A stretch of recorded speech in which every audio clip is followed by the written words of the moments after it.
Hi, and welcome to the live stream. We're live on both Facebook and YouTube right now. We'll be chatting and I'll be answering a bunch of your questions. Specifically, the topic of this is if you're interested in moving to or traveling to Mexico. But whatever your questions are, I'll be answering them even if it's on a different topic. So put everything in the chat box below and we'll get started. How is Puerto Escondido after the storm? I actually have no idea. I haven't been paying attention to the news about that. Hi, Naomi. Thanks for joining. Lake Tahoe Jam, good to see you here, and thank you for being a channel member. I appreciate that. Alaska was yelling at me a little bit, and then I moved her food out to where I'm doing the stream, and then she's happy, and now she's eating.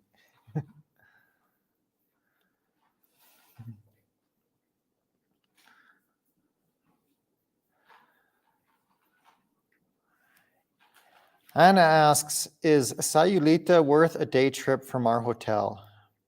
I don't know. So like, if you're paying big bucks to stay in an all-inclusive, I'd say no. But if you just got, I'm not familiar with Ryu Vallarta, what that is. But if you just got a basic hotel, I would say yes. But yeah, that just depends. For me, it depends on how long my trip was, what I was interested in, how much I paid for my hotel, things like that. Kat, hi, good to see you here. What made you choose ASU? So it's the only university I applied to. And one day I grew up in Minnesota, small town Minnesota. And one day I receive a postcard from them. And I see palm trees on the postcard. I'm like, they have palm trees? I'm going there. And I knew Arizona was warmer weather, and I couldn't stand the Minnesota winters, especially like northwestern Minnesota winters. Those are far worse than Minneapolis winters. So, yep, I applied to that one school and then moved to Arizona.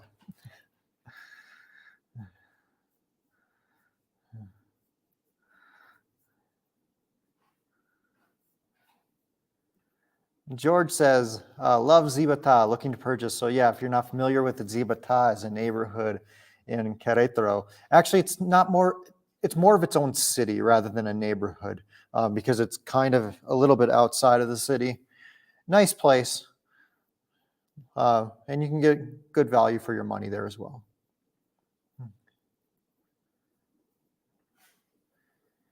Hi, Jordan. You've inspired my husband and I to make the move to Mexico. Whew, that feels like a lot of pressure on me. No, that's really cool. And it's comments like this that make me want to be like, just like really enforce that me wanting to be really honest with you guys about what I like and what I don't like, because I don't want you moving to another country after hearing only the good things.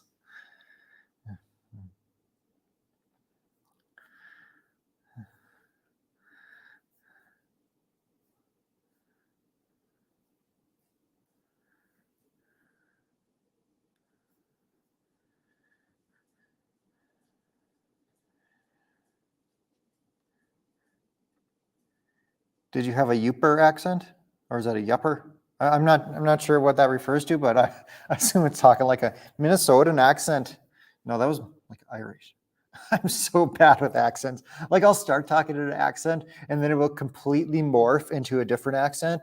Like in a recent Vegas video I did, I was speaking with British Jordan, and British Jordan started talking in a horrible British accent, and then it morphed into some Irish accent that sounded like Derek Zoolander.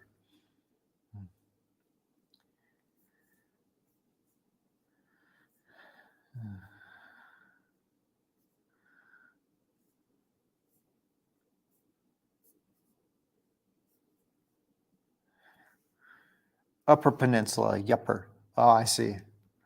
I see. I think a Minnesotan accent is different than that.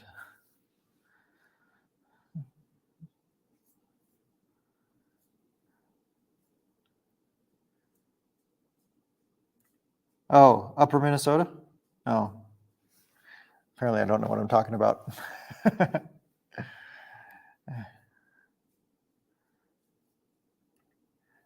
But why aren't you outside in the yard? Well, I was trying to get this stream set up really quickly, and it just takes a little bit longer to set up out there because we were over at some friends or at a friend's place eating dinner. So I was starting this kind of late. And plus, it was raining a lot today, and I didn't want to get rained on. Because if it starts raining, I have to close the stream down immediately and like get my equipment out of the rain.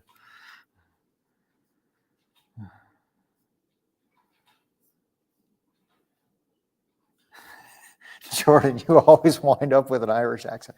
Yeah, I do. That or Indian. Like sometimes it'll morph into an Indian accent.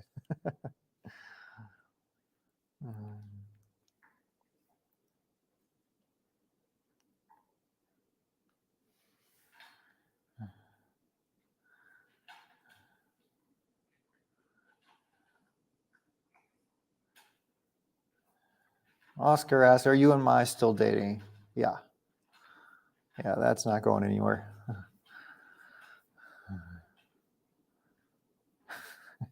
Do the Zoolander accent. Honestly, I couldn't if I tried.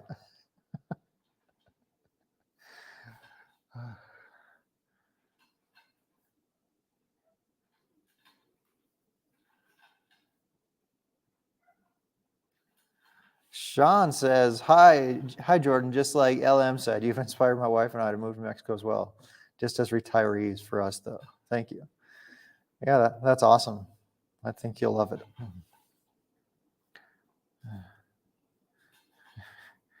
Minnesota. Yeah, you just got to drag the O's out in every word.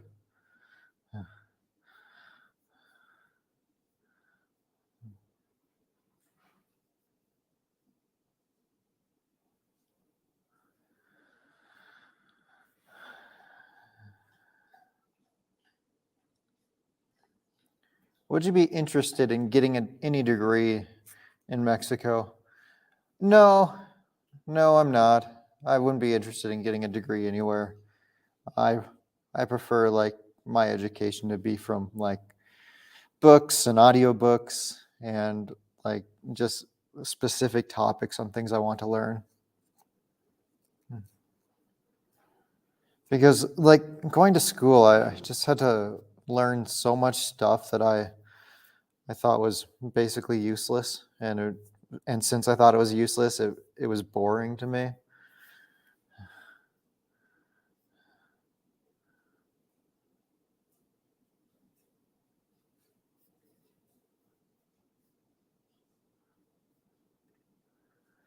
Hey Jordan, have you ever been to Huatulco? No, I've never even been to the coast of the state of Oaxaca.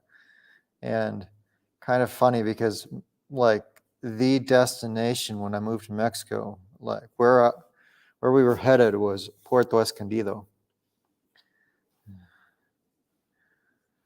And that's in Oaxaca, by the way.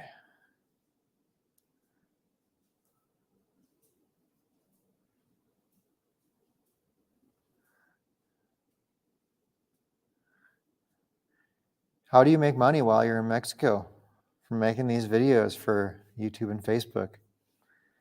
And then everything surrounding that. So that could be affiliates, like affiliate sales. It could be sponsorships. What else? You have the ad revenue. And I'm forgetting about all the other ways.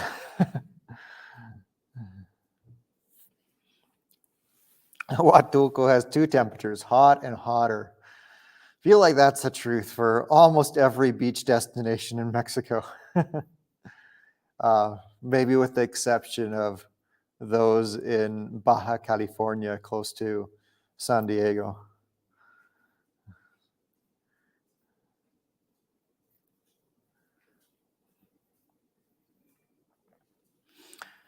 Chris says, I just got back from Puerto Vallarta. My next trip is to Bucerías. Which do you think is better?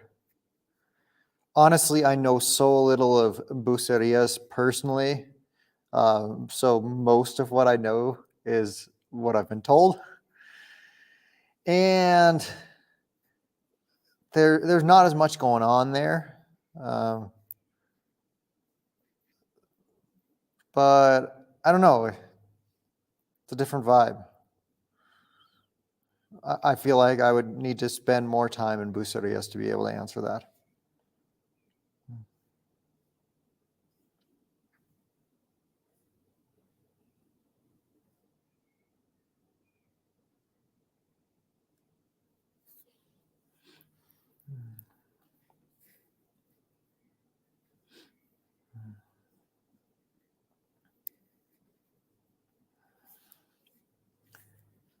Joe says, looking for your opinion. Do you think the regularization program will be around for a while?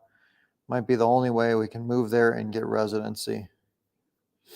If I had to guess, I would say no, that it's not going to be around for a while. I know it's been around for, what is it, a year and a half, 2 years now, but I don't suspect that it will last much longer. But that, honestly, that's just a total guess. But the reason why I say that is things with immigration just change so quickly.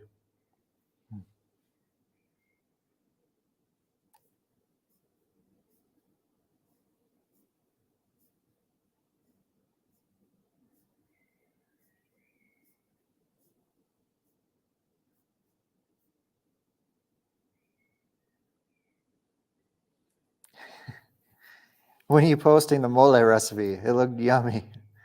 I don't have the recipe. If you don't know what Ray is talking about, on the Tangerine Travels Facebook page today, I posted a picture of my scooping out the mole onto my plate. But yeah, we were at a family friend of hers, and she makes mole once a year. It was amazing, by the way.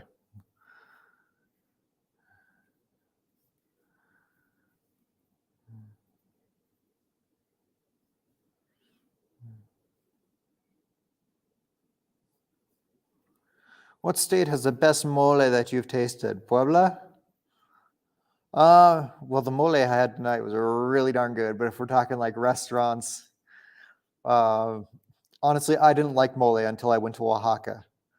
And then I started trying all the different kinds of mole in Oaxaca, and that's where I fell in love with it. So I got to say Oaxaca.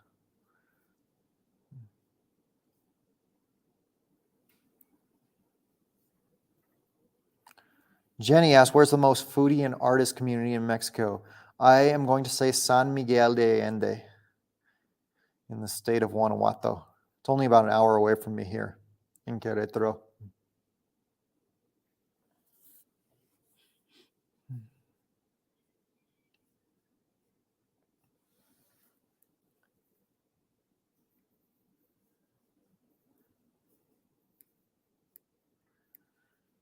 Priority Focus Live, good to see you here. You have a different opinion than me on the regularization program. And she says, I think the regularization program will be here for a while, but each year the prices will definitely increase as it has been, and certain locations will possibly change requirements.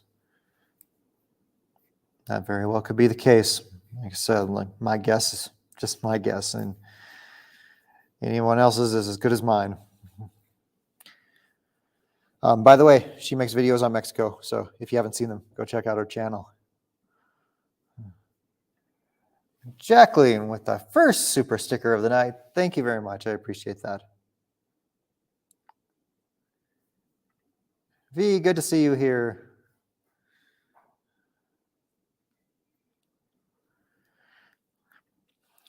What's better, staying in an all-inclusive or at a local hotel?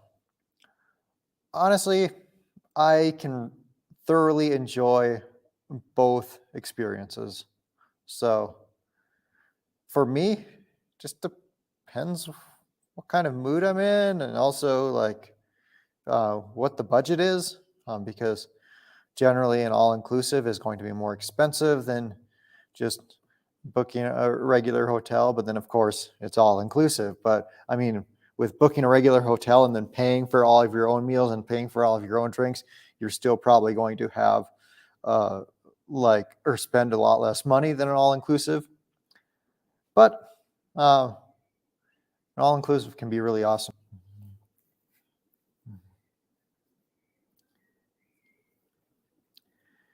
And Skywind, thank you for the super sticker. Julian says, greetings from Los Angeles.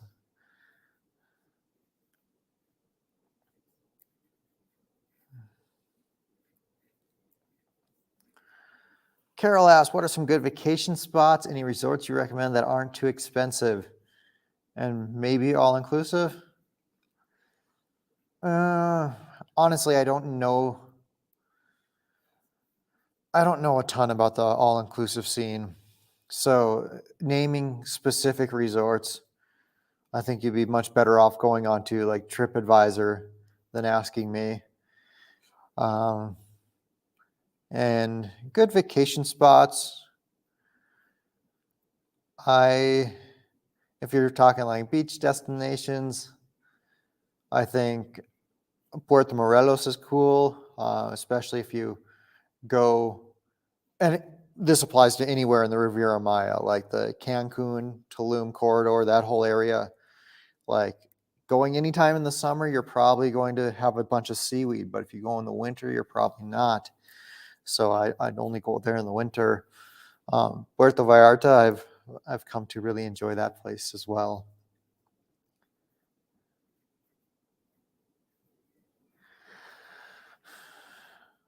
Guadalajara or Querétaro? What's the best state to live, Mr. Tangerine? Oh, so best city between those two. It's been a while since I've been in Guadalajara. So it's hard for me to answer for that reason. So I'm going to say Querétaro, unless having a ton of things to do is important to you. If like having a lot of things to do, well then Guadalajara is a much bigger city and therefore has a lot more stuff going on. So in that case, Guadalajara.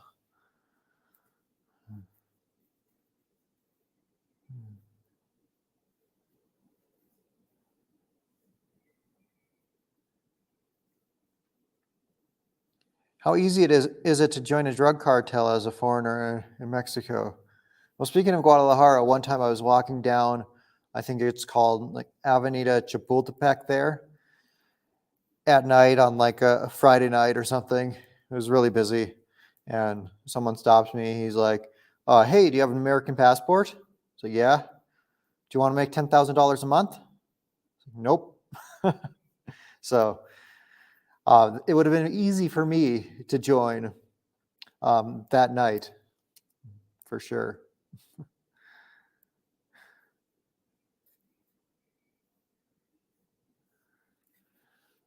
Golf, golf, golf. Are you aware of good communities for winter snowbirds who love to golf? San Miguel de Allende, probably what I'd say.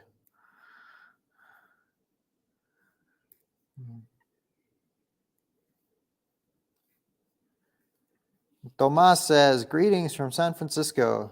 Good to see you here, Tomas, and thanks for being a channel member.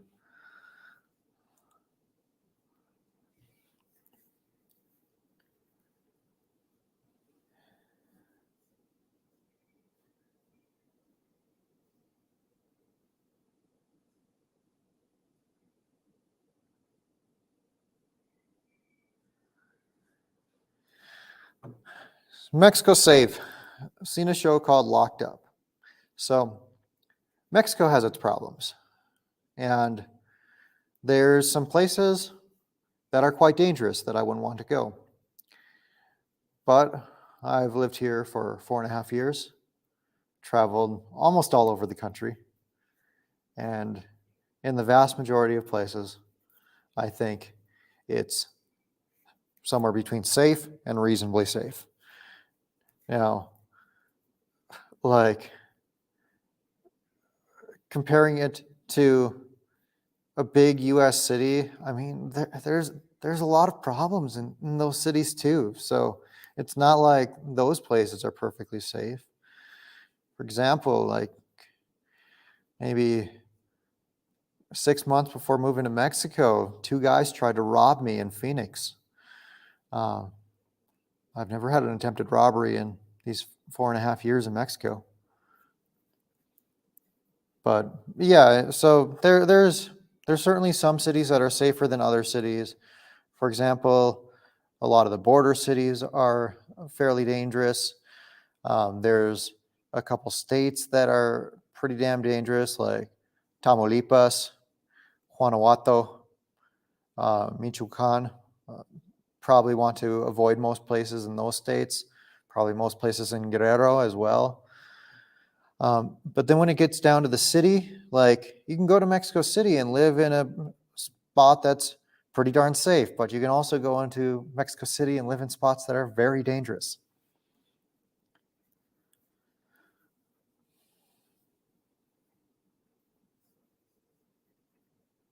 Have you bought anything tangerine yet?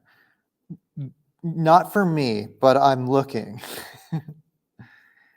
Because that's how we want to rebrand Tangerine Travels, is like either myself or my wearing something tangerine or having something tangerine in the videos of tangerine color, that is.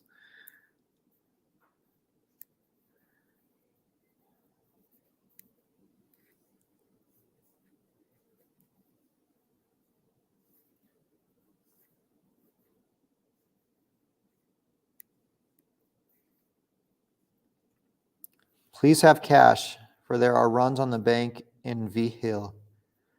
Where's V Hill? But yeah, I think that's a good idea to have plenty of cash. I think that's wise, regardless of where you're at. Because if there's a run on the banks and there's a temporary bank holiday and the banks close, or they severely limit the amount you can withdraw from an ATM, and this has happened in many places in recent years too. Like in any situation like that, you're going to want to have plenty of cash on you.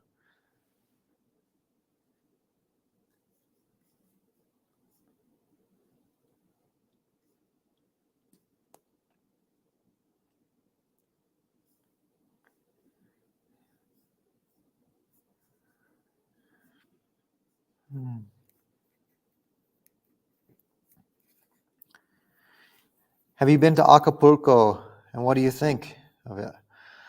Yes, I have been there, and I loved it.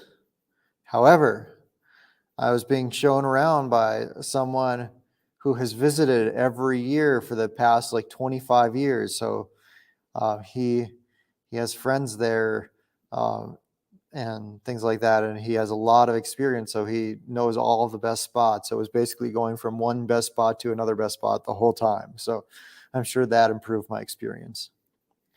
But if you watch the Acapulco videos on this channel, you'll see all those best spots that I'm talking about, and you could replicate a trip like that.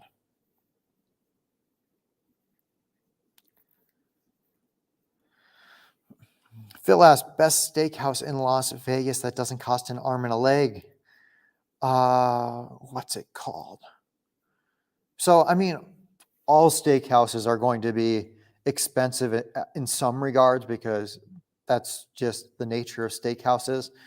But there's this place called Primal, that's Primal, and it's quite a bit cheaper than like on strip steakhouses or downtown steakhouses. And it's not far from the strip at all. It's really good, cool experience. In fact, it's the #1 rated restaurant in all of Vegas out of like 2,000 and some restaurants.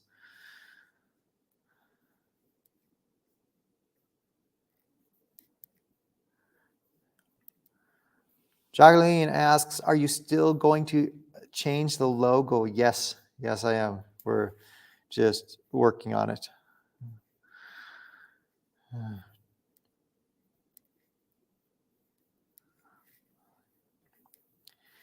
Thank you. Is Acapulco safe for an expat to live in? So Acapulco definitely has its dangers, but there's a lot of foreigners who live there as well. But from what I hear from the people who've spent a long time there, if like someone told me, everyone who spent a significant amount of time in Acapulco has seen something really bad at some point since they've been there. But you can live there safely. Just talk to people who live there.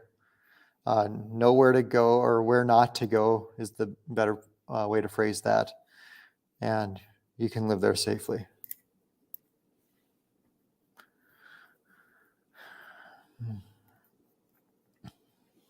Judith says earthquakes are the biggest danger.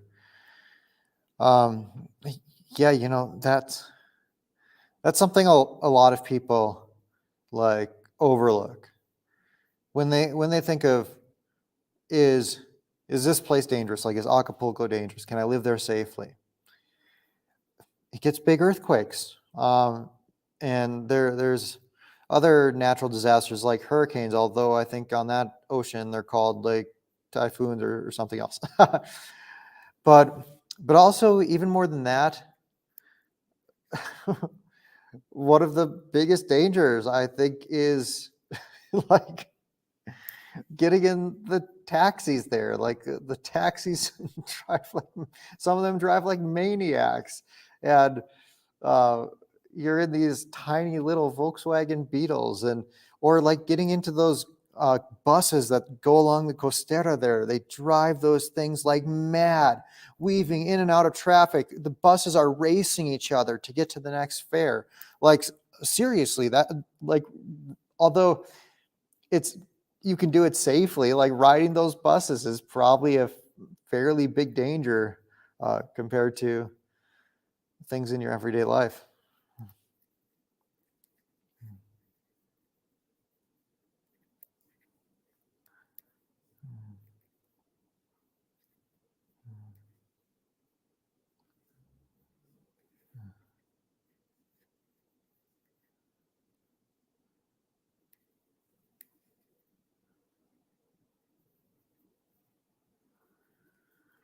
Did you hear about the American hacker that was killed 2 years back? If I did, I don't remember.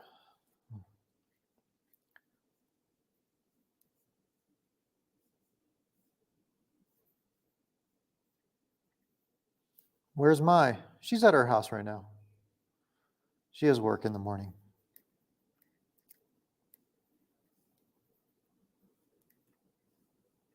Rick asked, will you ever come back to Merida? Yeah, I'd love to. In the winter.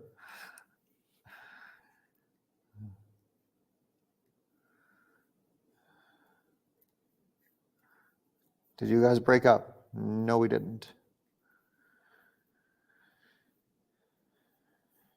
Did you hear about that big red dog? His name is Clifford. Yeah. I've heard something about him.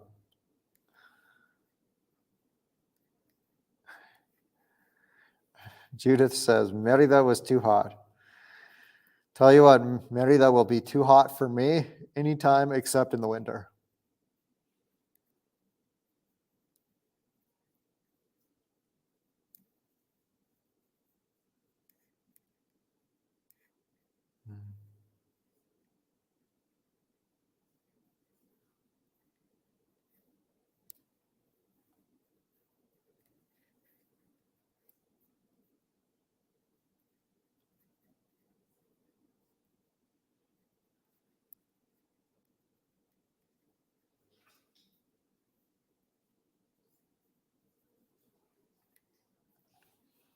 E-cigs and why Mexico banned them? So I assume this is saying like talking about a vape. Is this talking about vapes? I don't know. I don't use these things. I haven't heard of Mexico banning any of those. I heard of the U.S. like saying that Juul could no longer sell their products in the country.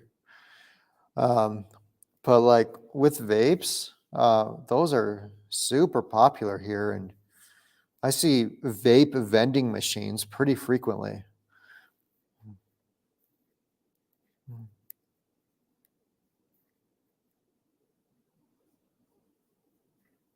You seem bummed.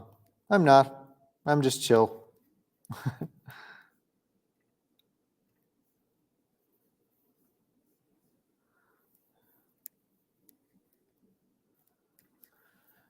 Justin, thanks for the super chat. This is more a question of living in Mexico than just visiting.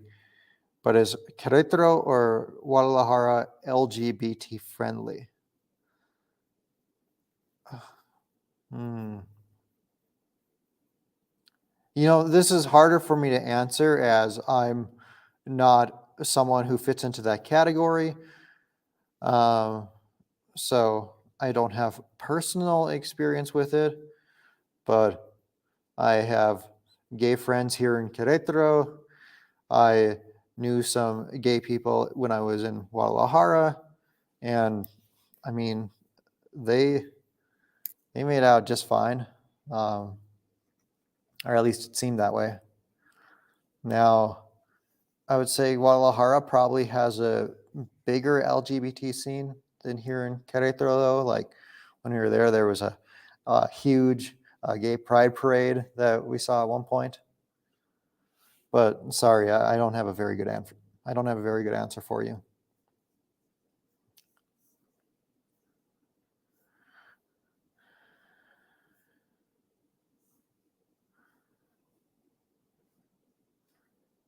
So we have a few people commenting about this. Both Querétaro and Guadalajara are LGBT friendly. Guadalajara had a great gay pride parade a few weeks ago. Incredible. I bet that was the same one that I saw like 4 years ago because it was in the summer. I know that. And Julian said, big community in Mexico City.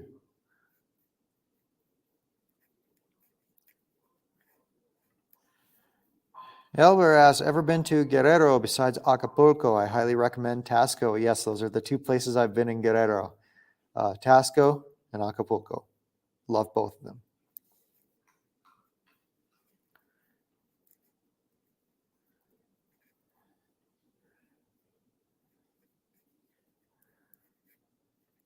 Jeffrey asks, have you had any encounters with the cartels?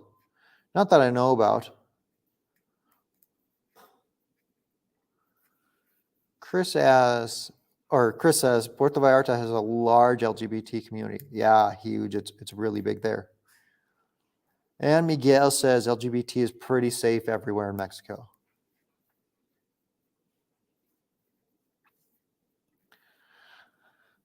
Anthony, thanks for the super chat. What does an apartment in Merida go for these days? Honestly, Anthony, I'm not like up on my Merida apartment prices by any means. I have a hard enough time answering that in Querétaro, where I'm currently living. However, I did recently see a video that was showing some places in Merida, and for a nice apartment in, like, I forget how big they were, maybe 2 bedrooms in a nice part of town with good amenities, somewhere around $1,000 US. But of course, like, you can buy something way more expensive than that or for a lot less, just depending on how big it is, what neighborhood it's in, what amenities it has, things like that, how new it is as well.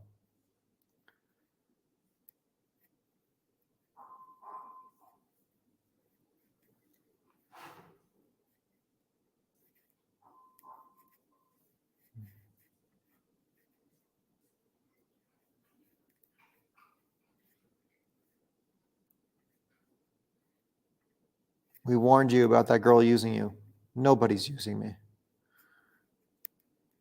I treat her like a princess, and she treats me amazing. It's mutual. Nobody's using anybody.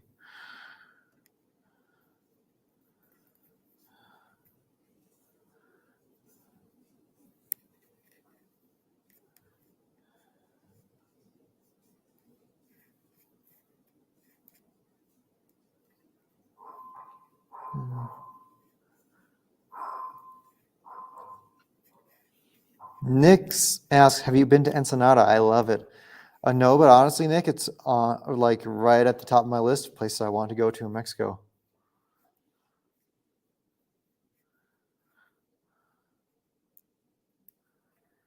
Have you been to Morelia, Michoacan?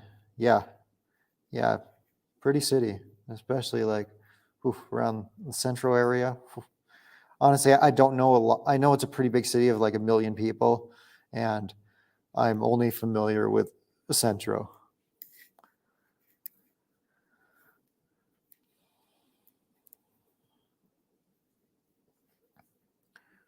Rick says 2 to 3 bedrooms downtown for 700 to 800 US dollars.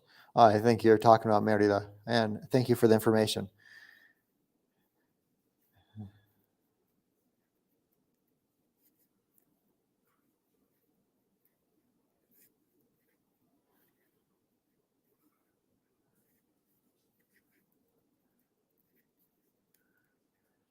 I've sent like 3 super chats, not seeing them. Am I missing something? I haven't seen any from you. Sorry.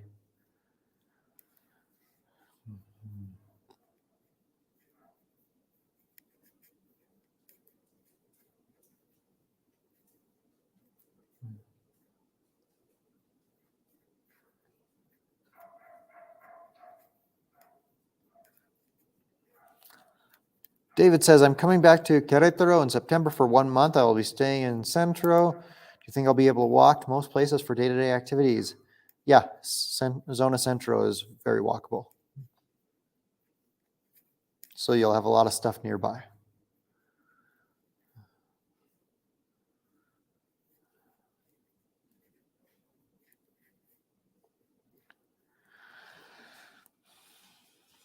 Steve asked, best place to stay when visiting the pyramids at Teotihuacan?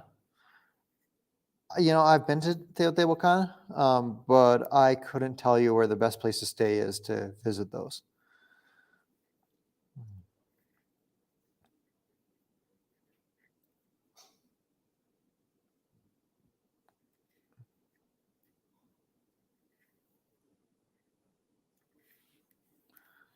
I saw on TikTok that they banned the vape vending machines, not the vapes themselves.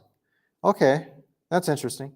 Because when I saw those vape vending machines, I was thinking, any kid could come up here and buy one. Like the kid could be 12 years old and buy one out of these vending machines here. So I'll have to look for that. Next time I'm in one of the plazas where I've seen a vape vending machine before, I'll see if it's still there.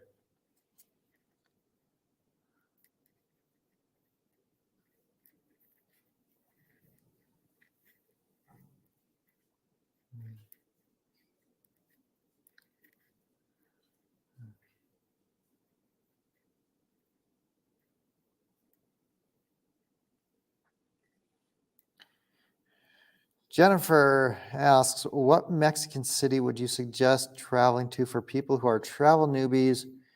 Maybe a place with nice hikes or chill vibes, not a huge party scene. Thank you. Love the channel.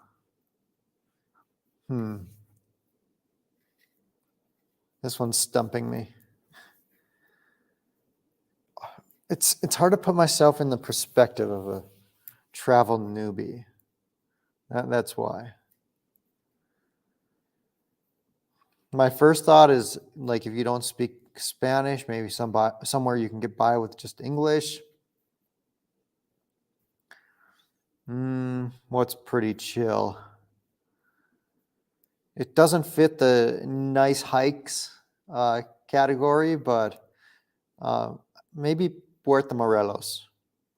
Like it's really pretty laid back. You can get by with just English, and it's also like it's beautiful there. It's conveniently located near the Cancun airport, things like that. Nice place to go.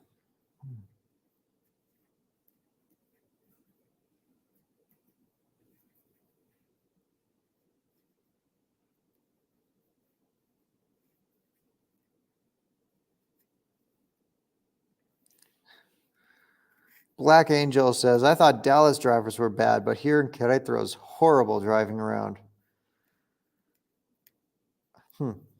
So I actually don't mind driving here. Like there's been some cities in Mexico where I did not like driving. Like, for example, Guadalajara. Hated driving there. But here in Querétaro, I don't find it too bad, at least in the parts of the city that I frequent. But clearly you've had different experiences than me.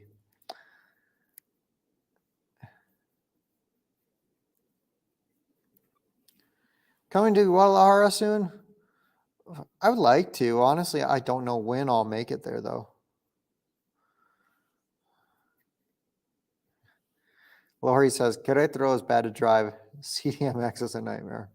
I would never want to drive Mexico City. I can tell you that much.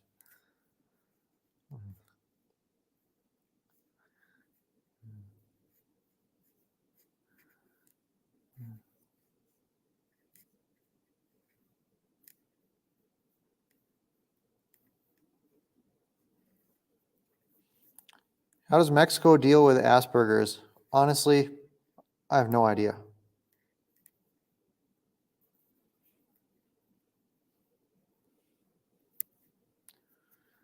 But maybe if anyone in the comment or anyone watching knows, leave a comment.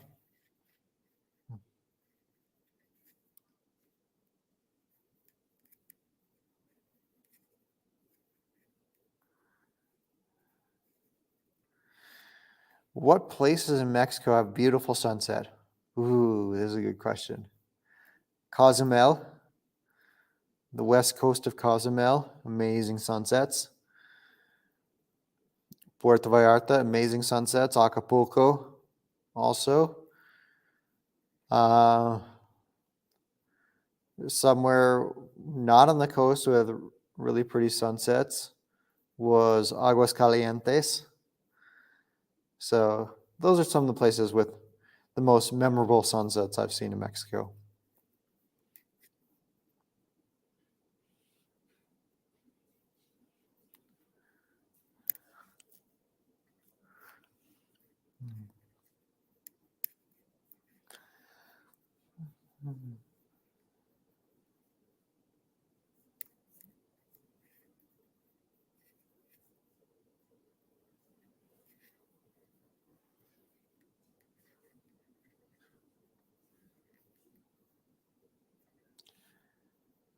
Alice says, are vaccines mandatory in Mexico? No. Like from a federal level, no. Like they've never required vaccines to enter the country or anything like that. In fact, I've heard of Mexico taking people as like humanitarian refugees who were coming from countries that were really like making vaccines a requirement, things like that. But there were a few states that implemented vaccine requirements. Jalisco, Tlaxcala, and Baja California. And in Baja California, from what I hear, like people revolted and they said it was unconstitutional, and then they like stopped enforcing it after about a week or something.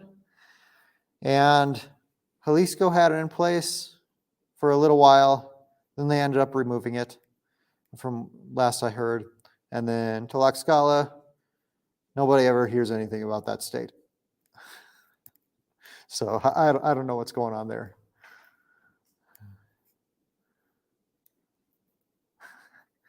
What's the best Mexican food, and why is chilaquiles the correct answer?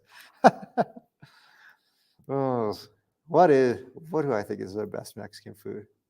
I don't know. There's so many I love, but if I had to pick one off the top of my head, I'm going to go with tacos. Although there are tacos that just aren't good, but there's so many great tacos.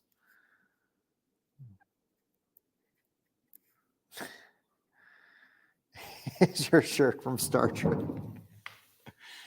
Nah, here you can see more of it. John Doe says chilaquiles are so good. I do love chilaquiles.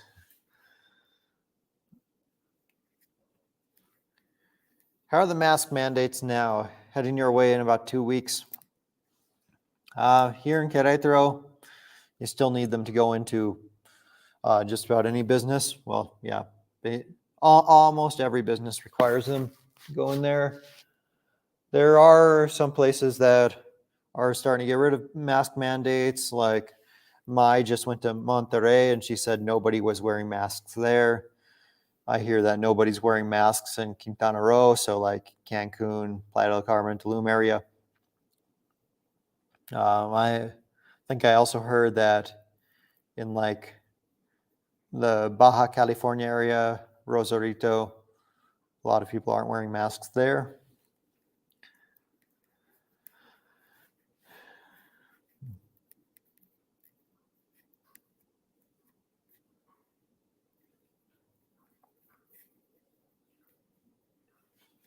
How'd you decide your dog name Alaska? So she's a husky, so I was thinking Alaska, but I didn't want to name her Alaska, and I thought dropping the A was cute. I like Alaska.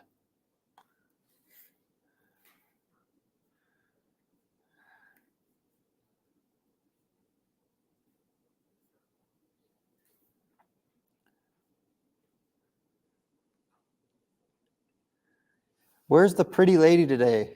She's chewing on a bone right over here.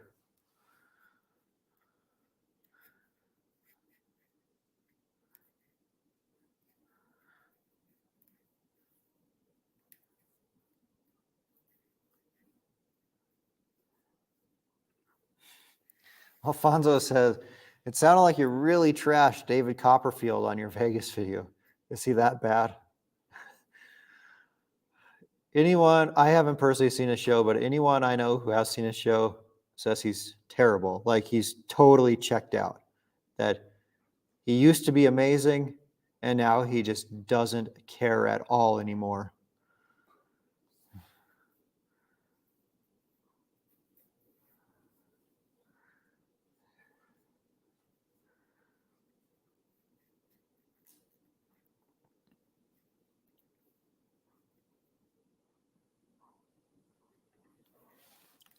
Do you use purified water to cook? Heard water is dirty down there. Yeah, I use purified water to cook. Not everyone does, but I do.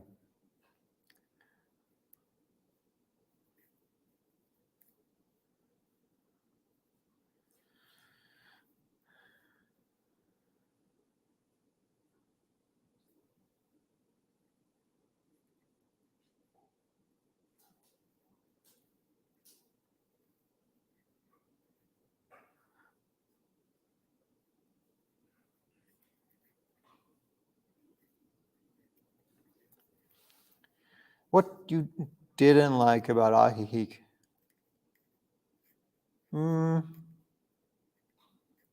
I liked a lot more than I disliked there. I didn't like the way they handled trash. Like on trash pickup days, everyone just leaves their trash on the corner or something, and then the street dogs dig through it, and then it gets all over the place. So that was kind of gross. Uh, I didn't like how much dog poop was all over the streets and sidewalks there. Sometimes the cobblestones got annoying. It's kind of sad that you like can't fish in the lake or go swimming or do things in the lake because it's too polluted. So those things. As for what I did like, really pretty, amazing food scene. And it's really like pretty in terms of the city is pretty, but also around it, like the views of the lake, the views of the mountains. I like that a lot. I like the proximity to Guadalajara and the Guadalajara airport. A lot of things I liked about it.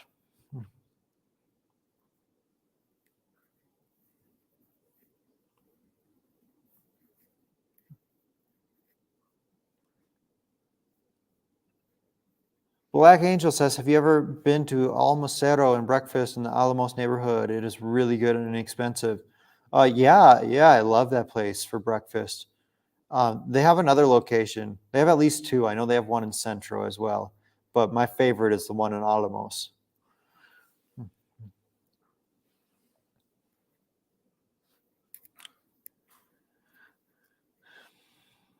How many Americans live in Querétaro? No idea, but I can tell you that the vast majority of the population is Mexican, but there's also a lot of other nationalities here as well. There's a lot of Germans, there's a lot of Japanese, Koreans.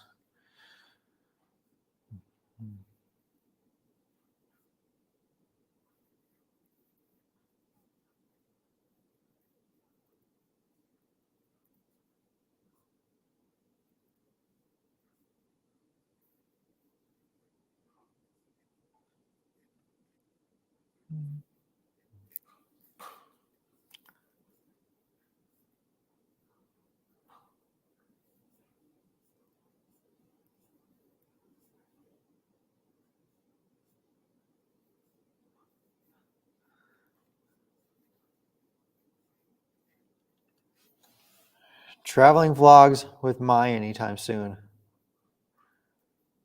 I was hoping to go, I haven't run this by her yet, but next weekend I was hoping to go to a nearby city where we can bring Alaska, stay in a pet-friendly hotel, something like that, and maybe make a video there. But I'll have to run it by her.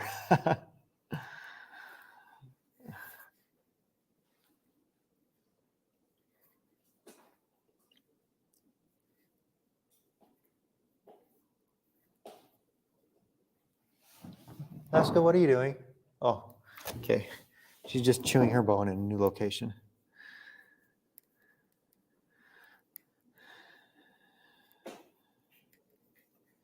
Best beach town in Mexico. If we're talking towns and not cities, my favorite beach town that I've personally been to is Puerto Morelos.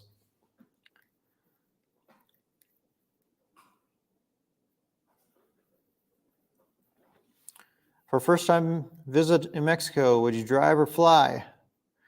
I'd only drive if I was going to someplace close, like if I was in Southern California and I was going to like Rosarito or Ensenado or Valle de Guadalupe, or I'm in Arizona and I'm going to Puerto Penasco or something like that.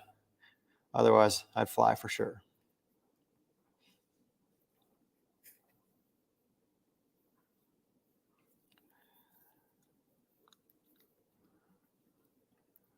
What hotels do you recommend in Querétaro? Honestly, I don't really have experience staying in. Excuse me. I don't have experience staying in many Querétaro hotels. But there's some cool ones in Centro. Like if you're here for a visit to check out the city, I'd probably recommend staying in or around Zona Centro. And there's some hotels there that are in really old buildings that have been remodeled, but they still keep their old character, I think one is called Hotel Casa Marquesa. That's Marquuesa, if I remember right. But then there's others, like in Juriquilla, for example. There's this old hacienda that's been converted into a hotel. So that could be a pretty cool place to stay as well.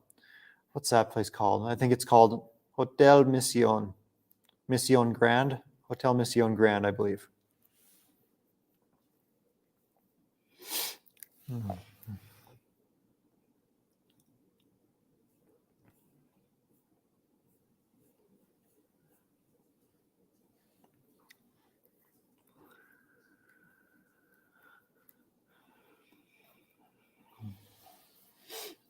Mariah asked, do you ever fear the cops or fear corruption of the government? Cops, I've had so many experiences with them now that I don't at all. Like, even the times when it could have possibly been like leading towards some bribe or something, like kind of figure out how to handle them. And corruption of the government. Is it a fear? Not really. Do I know it exists? Yeah. So, I don't know.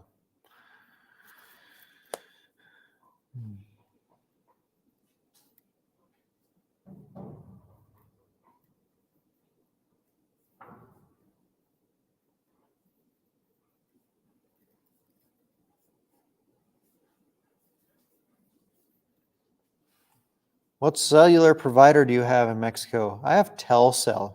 I recommend them. They're good. I pay $10 a month, give or take, 200 pesos.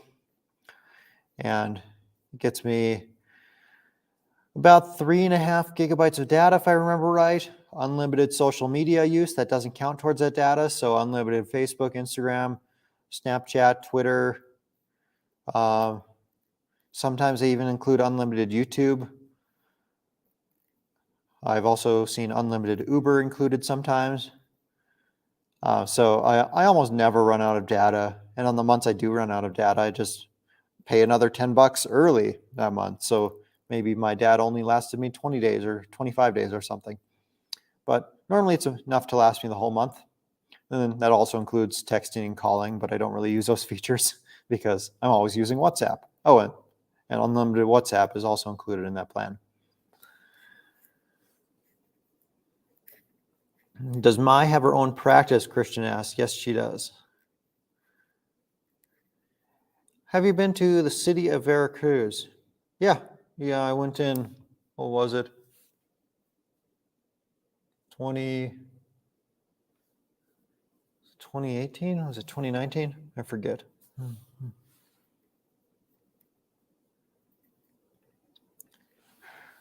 Retire to Vallarta asks, when are you coming to Minnesota? I'm hoping in July or August. I'm just like keeping an eye out for cheap plane tickets. Or at least not super expensive plane tickets.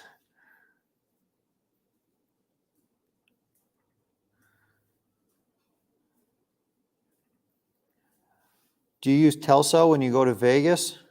Yeah, I do. So that's something else that's great about Telcel. You can use it, like I could go to the US for 6 months and continue using Telcel the whole time, paying those same Mexico prices.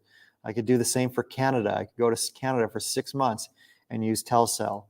So I really appreciate that feature. So I can travel to those countries and not have to worry about getting some other SIM card or something.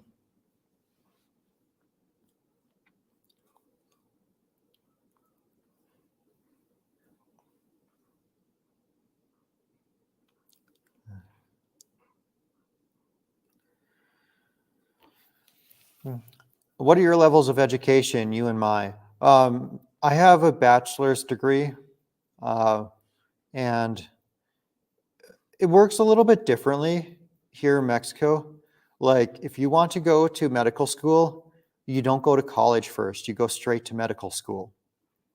So that's what she did. Like she went from high school to medical school, and they were like, the medical school that she went to, it's one of the most like sought after schools in the country. And when she went, there were 8,000 applicants, if I remember the numbers right, and 60 spots, and she got in.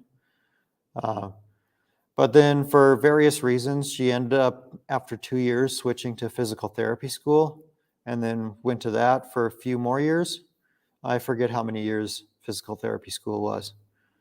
So yeah, that's what she did.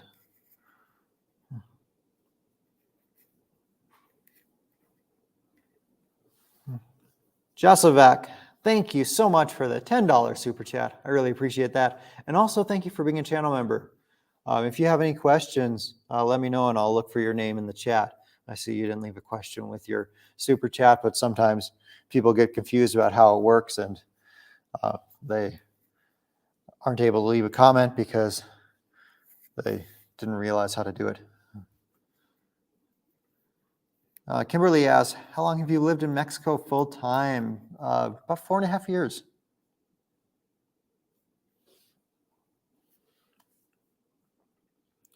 Do you love los barilles, Gaila? I don't know what that is.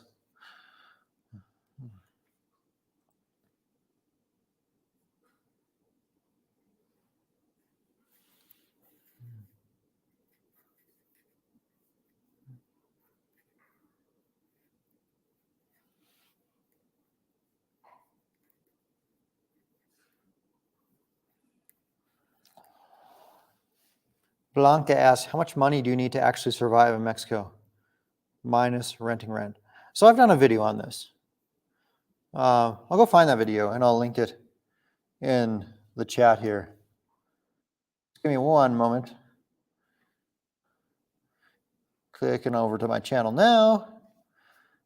And now scrolling to find the video.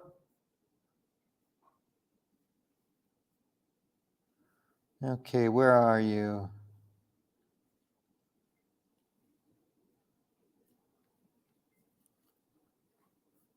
Here you are. Cool. Copying the link and pasting it in the chat.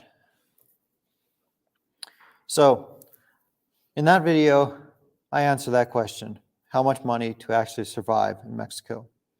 And my answer, including rent, like the bare minimum that I could survive on was about $300 US.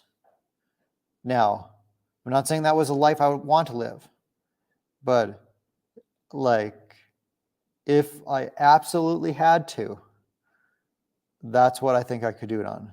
And I know some foreigners here who live on a monthly budget of not much more than that, like $400. But to live a good life here, including rent, like what I would consider a very comfortable life. Well, maybe not very comfortable. $1,000 a month, 20,000 pesos. Now, you're not going to be able to go to all the fanciest restaurants or anything like that on that budget, but I explain all that in that video. So if you want to learn more about that or like my take on that, you can watch that video.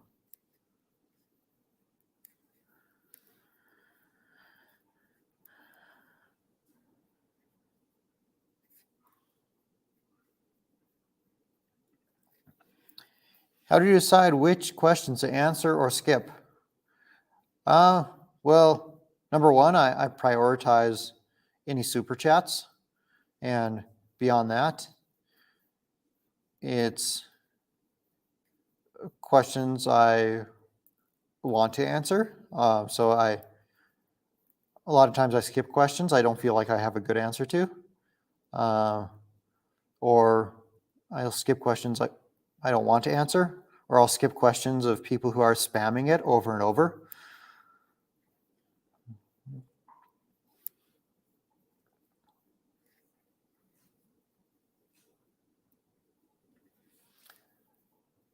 JM says, seriously considering Mexico after all of your videos. Why didn't you stay in Mazatlan? You know, when we got to Mazatlan, we booked like 2 or 3 nights there. It was going to be a very short trip. But then we got there and really enjoyed it. So as we were traveling from city to city, we didn't have stuff booked in advance. So that allowed us some flexibility to extend stays if we liked a place. And I forget whether it was 1 or 3 days or whatever that we were originally going to be in Mazatlan, but we ended up extending that to about 2 weeks. and really enjoyed it. I loved it there. But we really wanted to visit Puerto Vallarta after that. And we wanted to get to Puerto Vallarta by a certain date. So that's basically the reason why we left. But anyway, like at that point in our travels, we weren't planning on staying in one place for a super long period of time. So 2 weeks was quite a bit.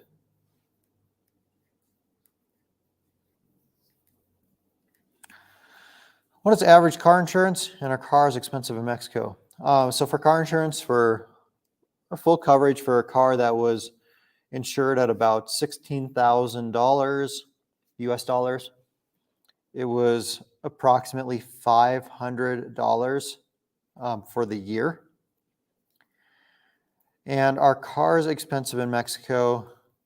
Cars are cheaper in Mexico than in the US.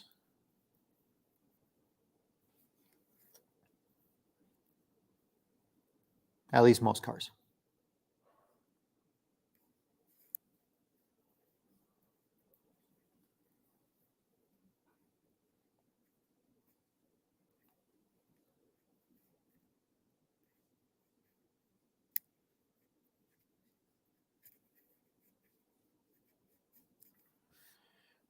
I know Mexico is growing an industry and is that refineries. Do you recommend investing? Also, it's the 7th most visited in the world. Investing in Mexico is tricky.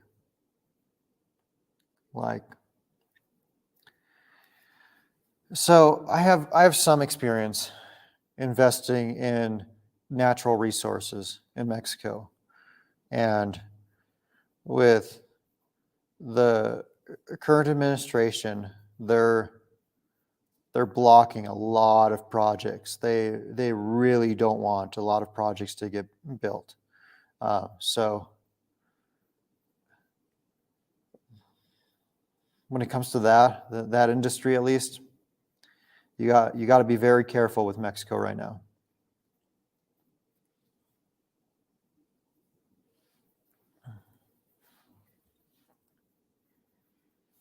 You know what? I'll give you an example or two. For example, there was this gold and silver mine, and part of their property was on ejido land, but they didn't need that part of the property. So they're like, you know what? We're just going to give this away. We're going to give this away to you because we have this. We have like this project over here that's going to create a lot of jobs. It's going to be great for this community. But there was one community that didn't want it. And they're like, okay, we're giving away this land because part of their land was on like ejido land or something like that. The project was being blocked. Well, then when they tried to give away their land, that was blocked by a court. So like if this project showed all the signs of moving forward, but because they weren't allowed to give away their land, it couldn't.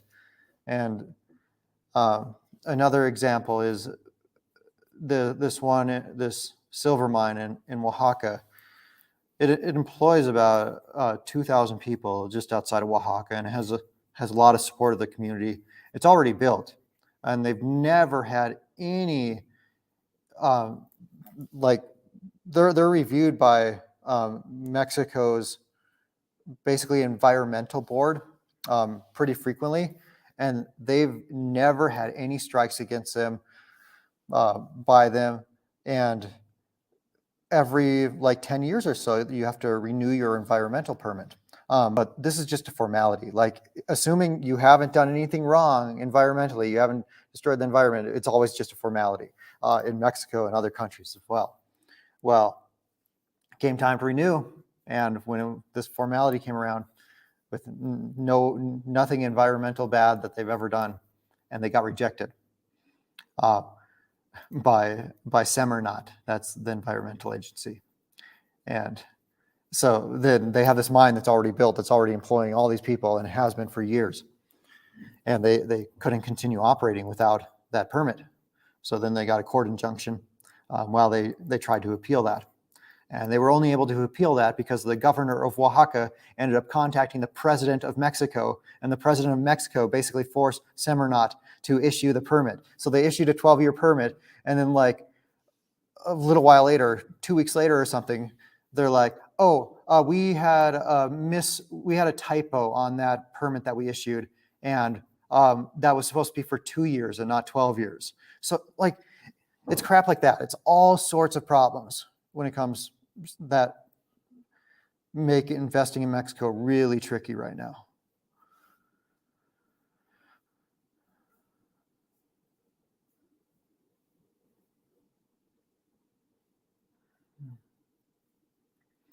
Kick ass, did you ditch the new logo plans? No, did not. So on Facebook, I changed the Tangerine Travels logo, but when I changed it, I set it to temporary. So then it automatically reverted after a certain period of time, maybe it was a week or something, back to the previous logo. But no, that's still in the works, and I'm going to be changing it.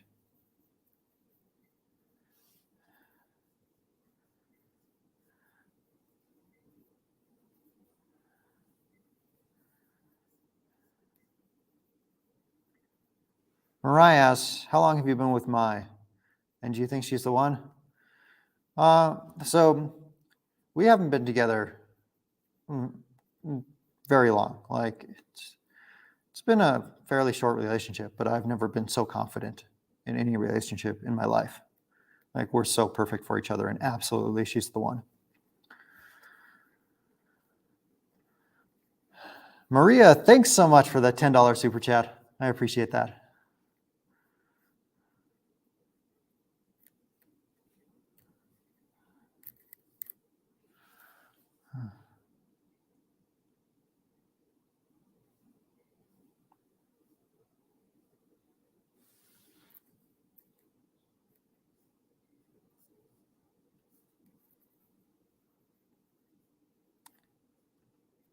And Joseph with another $10 super chat. I really appreciate that. Thanks so much.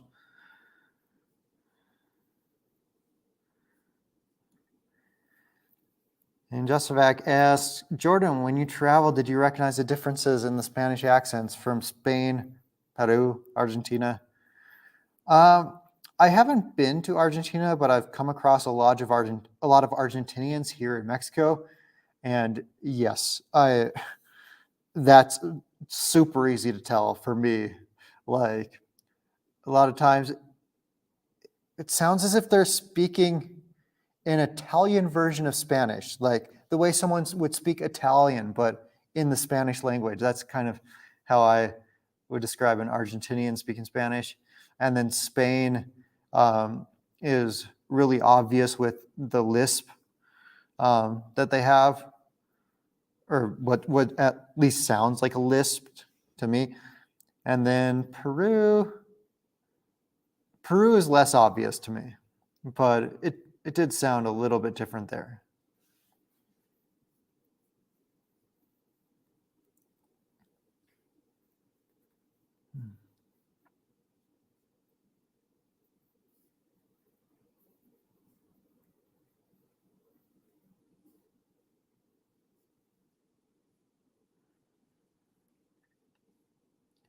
I hope I don't get banned. I'd just like to know how many relationships you have been in. I haven't seen anything by you that would come close to constituting a ban. But how many relationships? Depends on how you count them.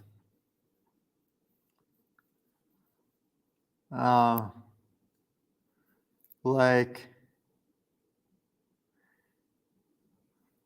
I would say that Mai is my fourth serious relationship.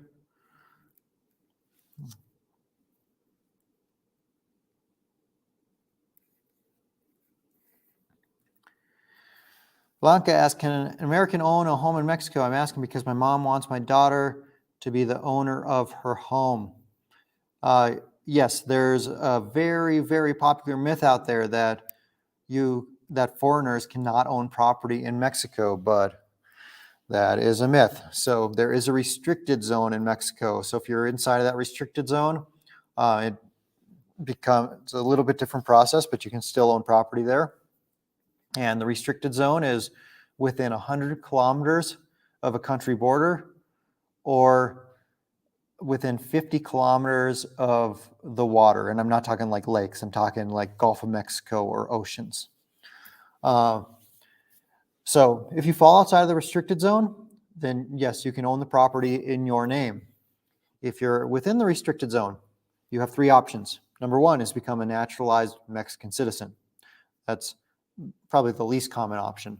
The second most common option that's used is to buy it through a Mexican corporation. So you just do this through lawyers and you start a Mexican corporation and the corporation buys the property. So it's wholly owned in this legal Mexican entity, and this legal Mexican entity can be 100% owned by foreigners. And then the third way and the most popular way is to own it through, I'm going to butcher the name, but it's called like a fideicomiso or something. But basically, this is a bank trust. And so this is going to be a legal trust that's you control the trust, or whoever you want controls the trust, and the trust owns the property. There's a myth here that you're renting it, that you're renting the property, but you're not. The trust can be renewed forever. And the trust is going to be held in a bank here in Mexico. And you do have to pay an annual fee to the bank. That's somewhere between about $300 to $800 a year. But it's a very safe way to own property in the restricted zone, and also having it through a trust makes estate planning super easy. So there's benefits to having the trust. And also, if you have it in a trust versus in a corporation, well, then there's a capital gains tax should you sell it. Because if you end up selling a property in Mexico, well, then you might owe a huge capital gains tax.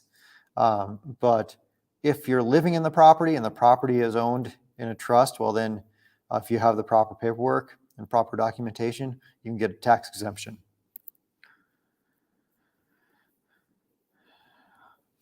Are you in Las Vegas right now? No, I got back a week and a half ago. I'm in Querétaro.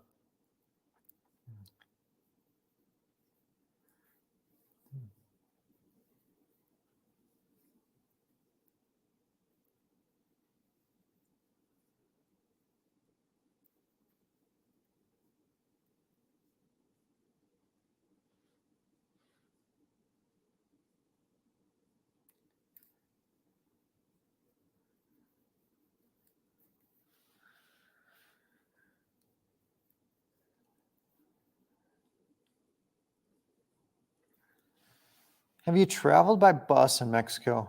A little bit, not a lot though, because if I'm traveling with Alaska, they put her underneath in the buses. So I'd be happy to do bus travel if I could have Alaska in the bus cabin. But yeah, basically my only bus travel has been within cities and to and from airports. Well, like, for example, I went from Querétaro to the Mexico City airport, which is about a 3-hour drive, and then back when I returned from my trip. And then many times I've taken the bus from the Cancun airport to Puerto Morelos, or like to Playa del Carmen or Tulum. Yeah, things like that. They're nice. A lot of the buses are nice. Excuse me, I have some allergies. And now I'm yawning. I'm going to make everyone tired.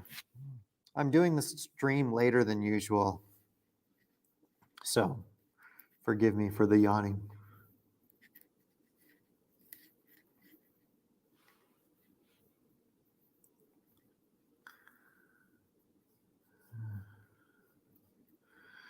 What did your parents think when you first moved to Mexico? Were they concerned? They were terrified. Yeah. But then, as some time passed, they watched some videos that we were putting out well, then they quickly realize that it's not as scary as they thought it was.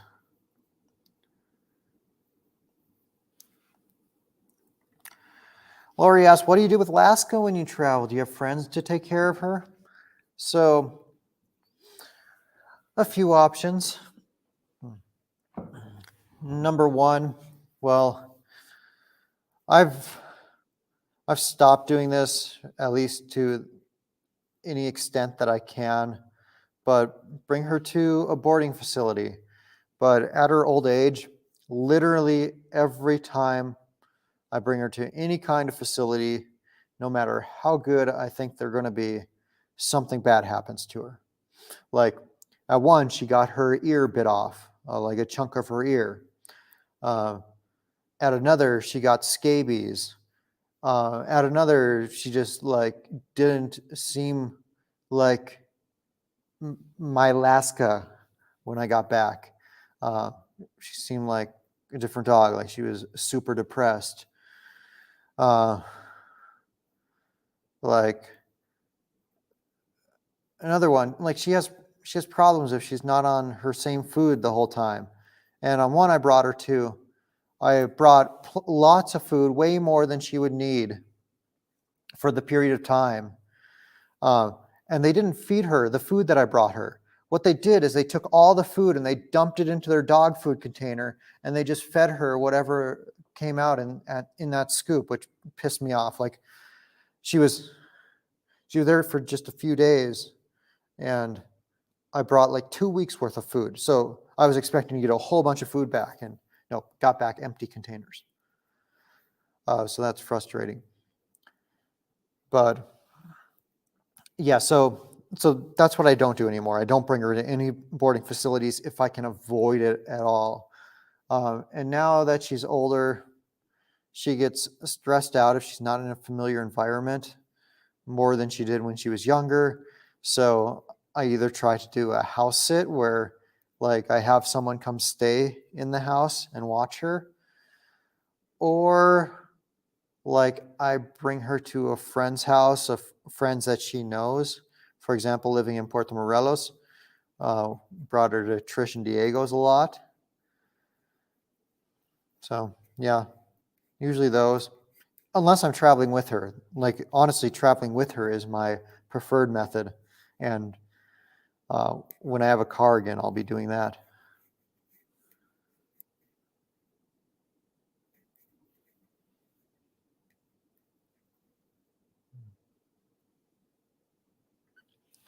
How is Alaska, by the way? Just connected. Honestly, the recovery is going slower than I had hoped. She's probably at about,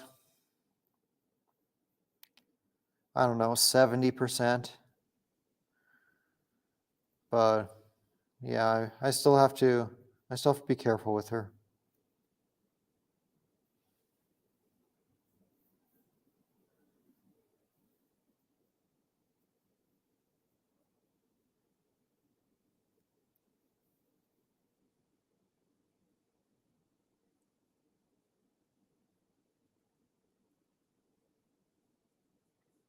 Do they have a train company in Mexico like Amtrak in the US?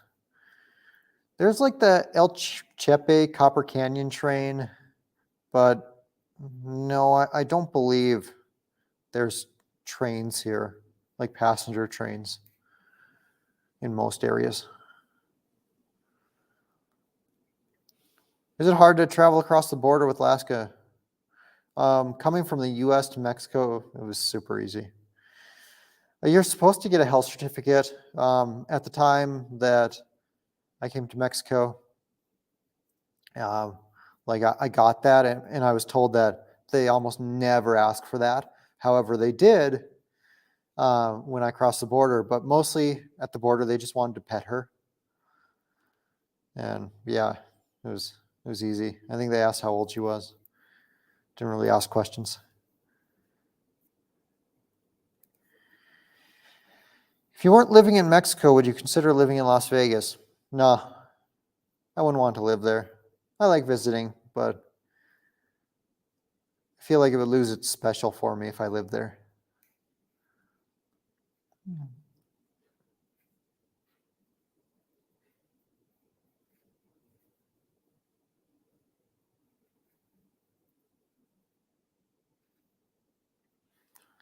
Olawale, good to see you here. How's my? Good morning from here, Jordan. She's doing well. We've been spending a lot of time together. And I'll be seeing her again tomorrow morning.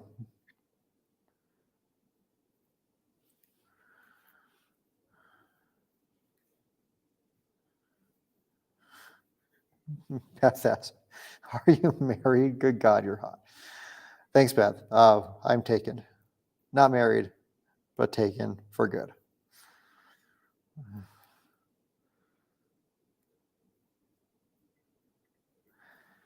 Did you eat some walleye the last time you were home? Always good and tasty. I love walleye. I don't remember if I ate it the last time, though.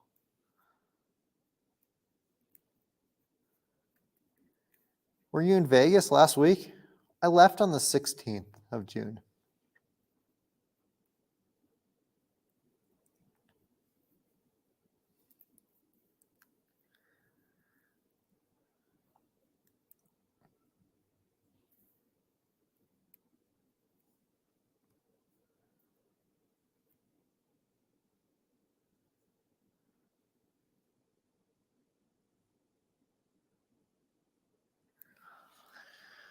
Jordan, what's your favorite ice cream? I love cookie dough ice cream. I love Oreo. But if I'm in the mood, I might choose one of many fruits. But if I had to pick if I had to eat one flavor for the rest of my life and only one flavor, it would be vanilla because it's just so flexible. I can do so much with it. First of all, I like the taste of vanilla. And I can add some fruit if I want to go that route, or I could add like M&Ms or some other candy if I want to go that route. I could do some chocolate syrup. It's just really versatile. So I'm going to go with vanilla for the versatility.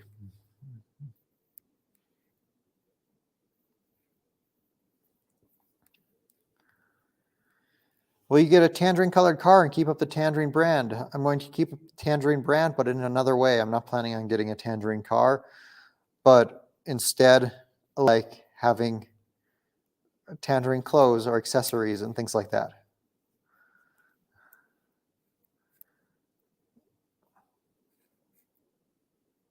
Maybe a tangerine collar for Alaska.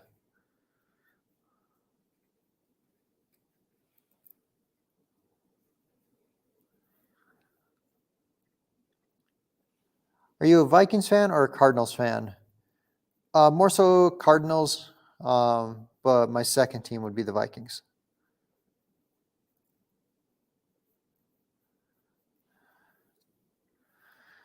Michael asks, Jordan, are you going to be taking Esmeralda to Vegas? No, I am not.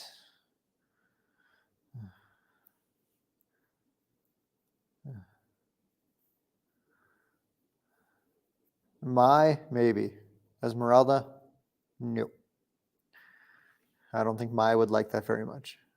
Whoever, I know Esmeralda is a moderator here, but I don't know if you're talking about her or someone else.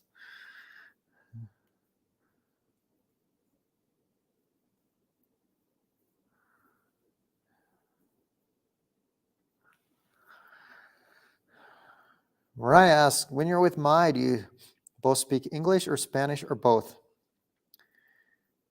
I'm trying to get her to speak more Spanish to me, but she's always speaking to me in English.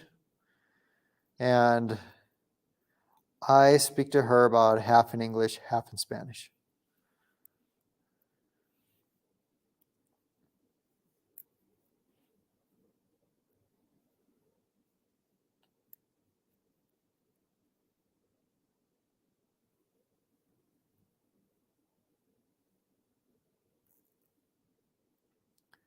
There are lots of Asians where you live in Mexico. Yes, there are.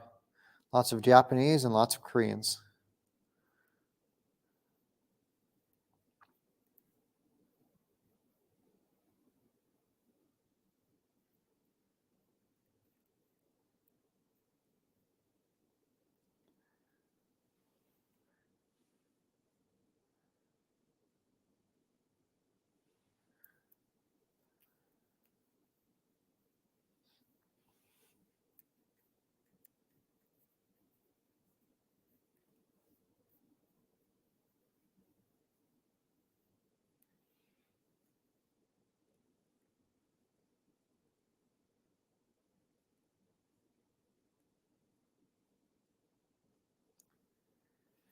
Twins fan or a D-backs fan?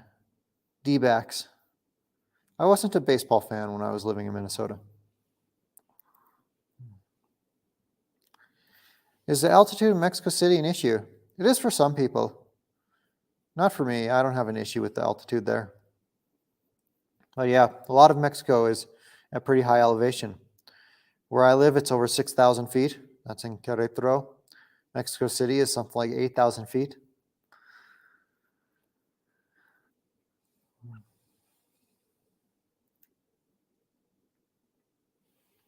Have you met Mai's family yet? Mm-hmm. Yeah. We've spent quite a bit of time together. All of us.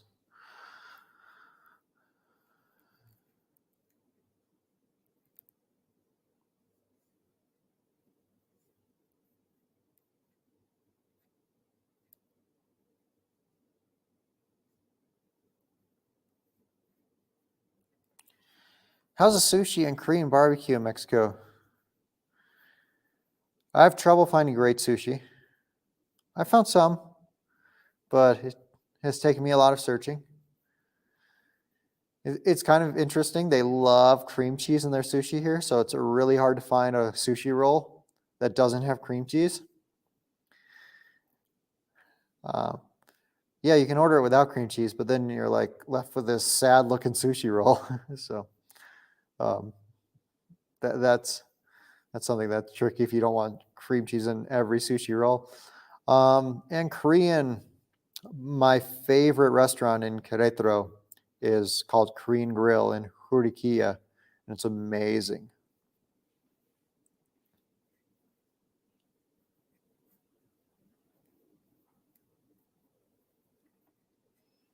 Kimberly says, my friend's nephew just started playing for the D-backs. Awesome. That's pretty cool.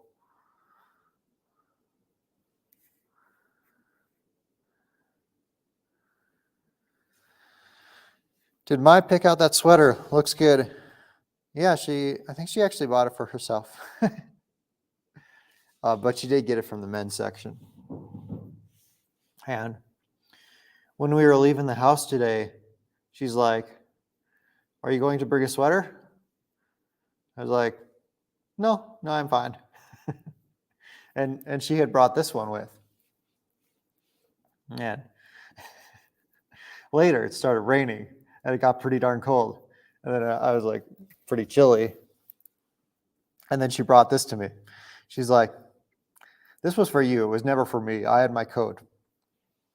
I was like, why'd you ask me if I was bringing my sweater? And she's like, I just wanted to see if you had how good your perception of the upcoming weather was going to be. She's like, I knew you were going to be cold later, so I brought you this.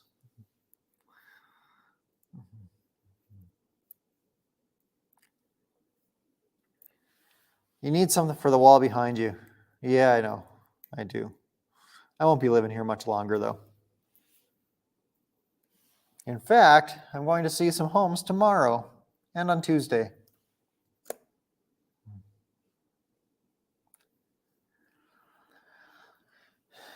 How much does a 3-bed, 2-bath home cost in Querétaro? So funny thing is about Querétaro homes, usually they have more bathrooms than bedrooms. So you'd be more likely to find a 3-bed, 4-bath home than a 3-bed, 2-bath, because generally the way it works here is every bedroom has its own bathroom. Plus, there will be one bathroom that's for the guests. So that's why there's almost always more bathrooms than bedrooms. But let's say you're asking about a 3-bed, 4-bath home in Querétaro. Really depends on the neighborhood. Maybe as little as, well, I'm going to exclude like the bad neighborhoods. Like, so I'll go from the decent neighborhoods to like the really nice ones. So starting with a decent neighborhood for that big of a house, you might be looking at somewhere around 14,000 pesos and up, or about $700 or more. depending on how nice the place is and how nice the neighborhood is, what's the location like. You could definitely find it for less than 14,000, but it might be older. It might not have the amenities that you might be used to in the US. I assume you're from the US because most people watching my channel are. But yeah, like if you don't need all those amenities, you can get it for way cheaper than that. And if you don't care so much about the neighborhood, well, yeah, you could get it for a lot less than that. But yeah, it's for a decent neighborhood, I'd say at least $700.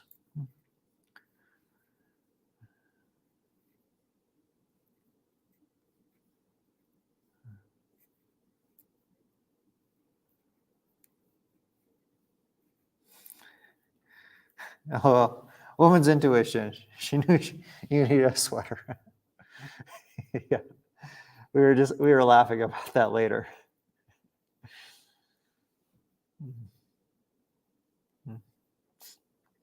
Good night, Kimberly. Thanks for joining. She's already taking care of you, LOL. Yeah, she's amazing.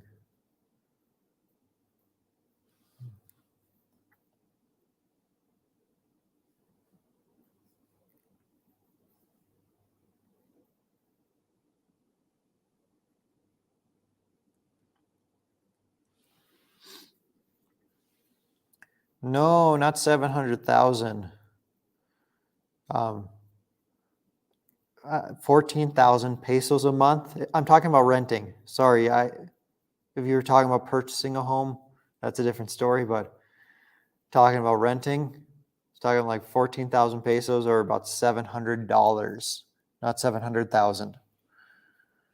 And as for if you want to know the price to purchase the home, take the price of rent times about 20 years of rent.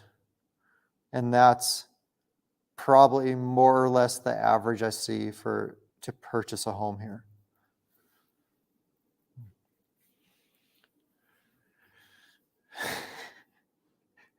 Yo, this guy's chilling hard AF. Yeah, just feeling pretty relaxed tonight.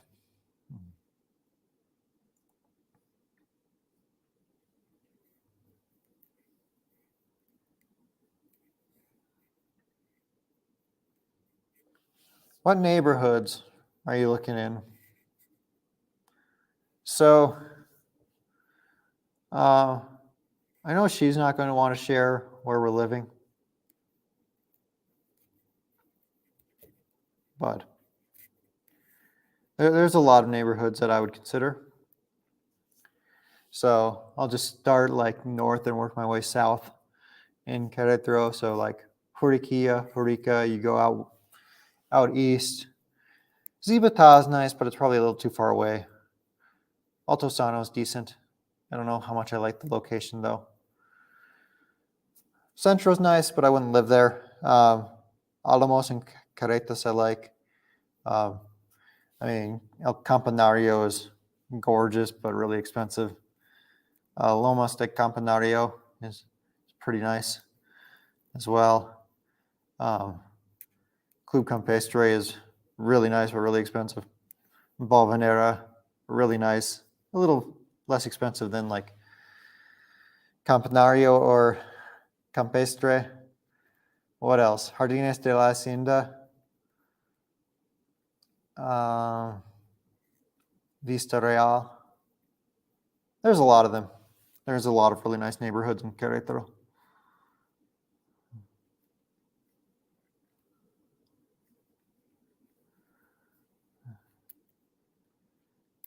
Zibata zone. Zibata is nice, and it's the cheapest golf course in the area. And I think it's the only one you don't need a membership to. But yeah, you can get a lot of home for your money there. The one thing I don't like about Zibata is it's like its own city outside of the city, and I feel like it's a little too far away from everything.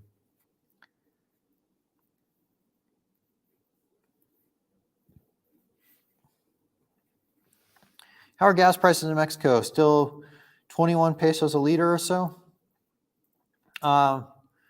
So they've gone up here in Querétaro in the last week or so.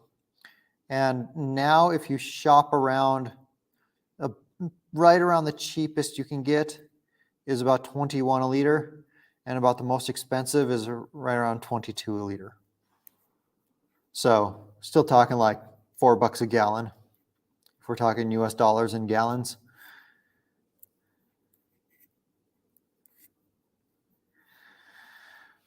Are you going to be purchasing a vehicle anytime soon? Yes, I am.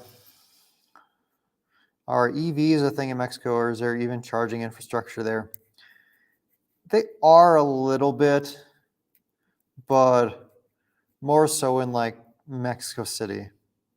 The charging infrastructure is still lacking. Like one of my friends in Querétaro, he bought the brand new BMW electric SUV, and just like a couple days after buying it, he got stranded because he ran out of charge.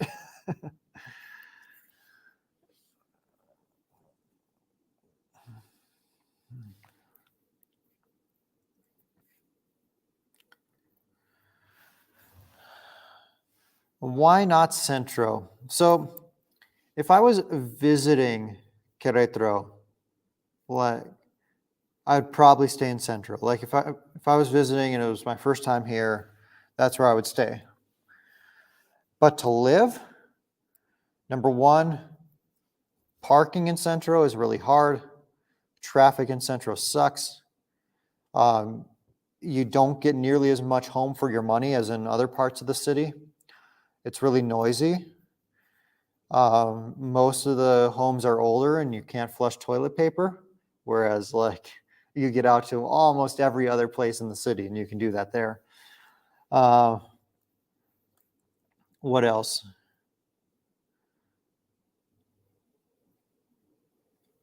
I like having natural light in my home, and most of the homes in Centro don't have that great of natural light coming in. And it's really hard to find a home with a yard in Centro, and I want a yard for Alaska.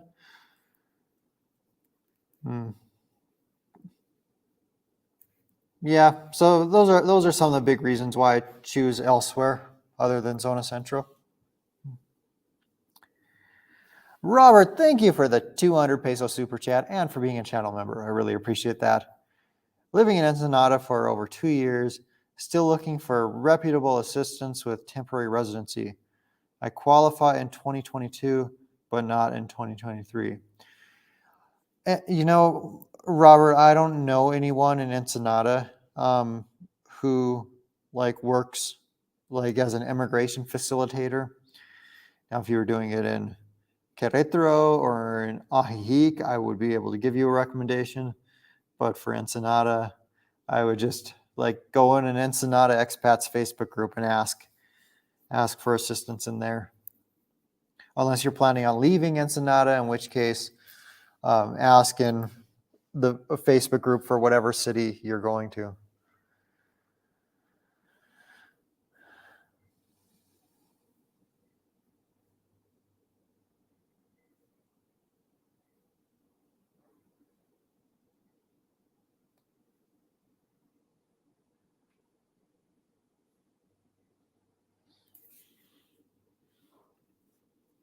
Do people ever call you a güero or a gringo? Yeah, yes to both. Gringo probably more often.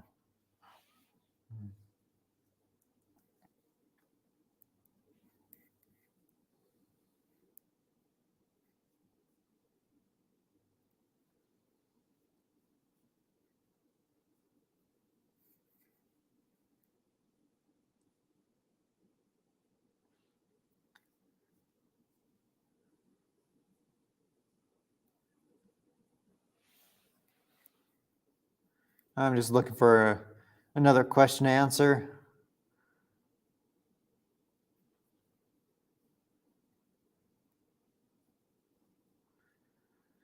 What are your thoughts regarding Mexican family culture? I haven't given this much thought, if any. What do I think of Mexican family culture?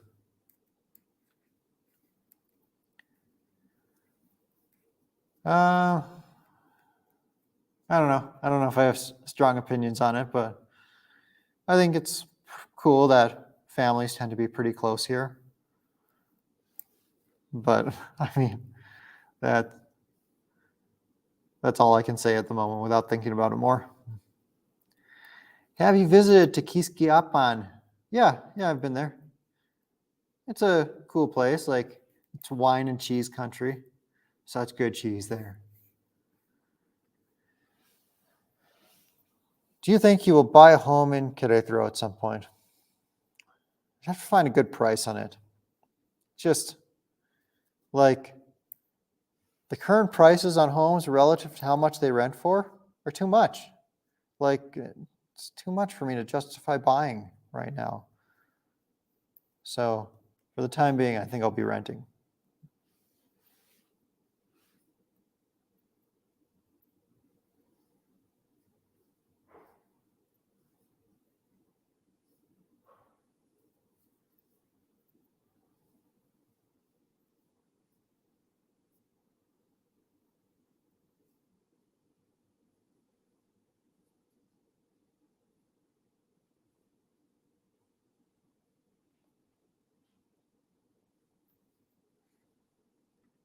Raphael asks, have you met Mai's parents? Yes. Yeah, we've spent quite a bit of time together now. How low are property taxes? So in Mexico, property taxes are pretty low. Good approximation is every $100,000 of value of home, your taxes will be about $100 a year. So you have a home worth $300,000, you're looking at somewhere around $300 per year in property tax.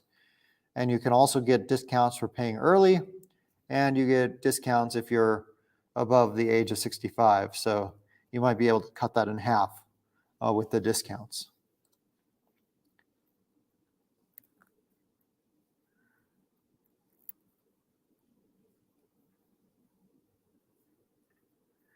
Christina asks, what's the cost of purchasing? In general, what I've seen is about 20 years of rent. So whatever the monthly rent price is, multiply that times 12 and then times 20. So what would that be? So the rent price times 240, if I did the math right. Yeah, 240.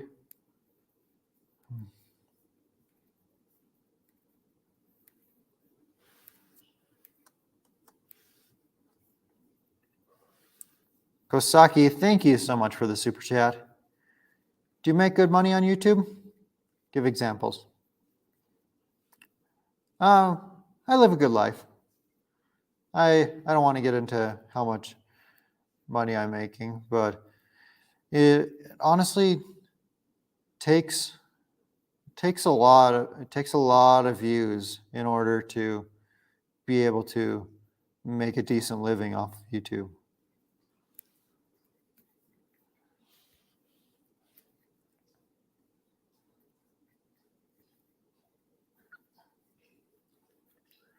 Aren't those property taxes considered negligible? Yeah, a lot more. What you'll probably be paying a lot more than property taxes are what they call maintenance fees here, or mantenimiento, which is basically like the HOA fee. And now, mantenimiento fees are generally a lot higher than property taxes are. For example, in the home I'm living in right now, the mantenimiento fee is 5,000 pesos a month, or about $250. Now, this is right at about the highest I have ever seen the maintenance fee for the HOA fees. But yeah, it can be as much as $250 a month.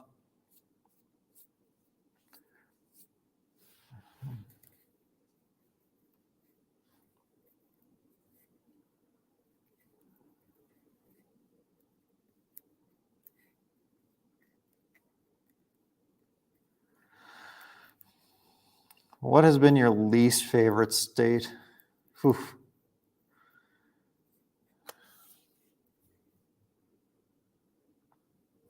I don't know. Trying to think of it.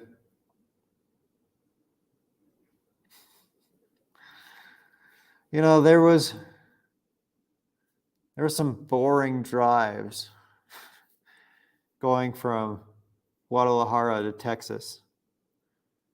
And there were some states in there where it was just like fields for hundreds of miles. Now, that isn't too exciting. But I mean, if you're just on the interstate, in a state like, I don't think that really counts as like being least favorite, because you're not really exploring what there is to see. So I don't know.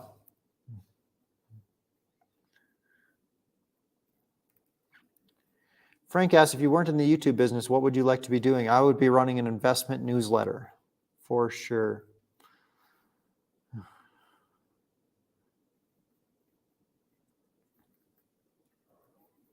Is there a housing and rental shortage like in the US? No, not here. Maybe in some places that have gotten super popular really quickly, like, for example, Puerto Vallarta is an example of this. But even there isn't a shortage. It's just that supply and demand has made the prices go way up. So there's that. 2 travelers in Mexico. Good to see you guys here. If you want to see Mexico videos, go check out their channel. I'm going to try to point to it. Property taxes on my house in San Luis Potosi are $57 a year. No HOA. Yeah. Are you guys getting the discount? Like is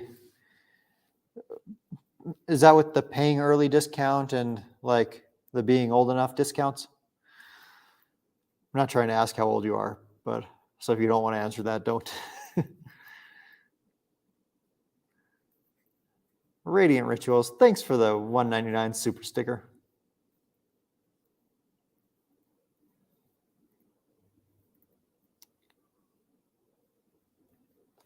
How fast can you get back to the USA when you need to? I mean, if I needed to, I could probably book a flight out first thing in the morning and be back tomorrow. Is that answering your question?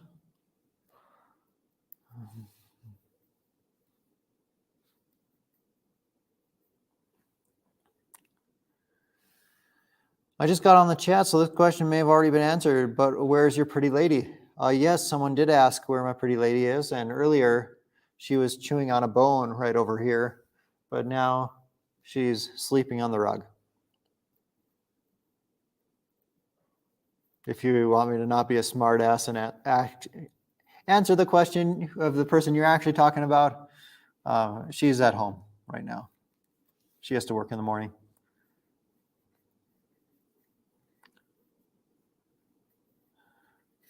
Thank you for the $10 super chat. I appreciate that. I watch you on and off over the years, but it got so much better after the change. Well, I'm glad you've been enjoying the videos.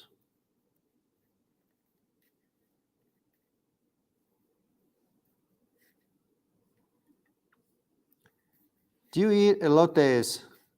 I usually go with esquites, the corn in a cup where they put some other toppings on there. So good. But elotes is like eating corn on the cob. At least that's what they call elotes in most places in Mexico.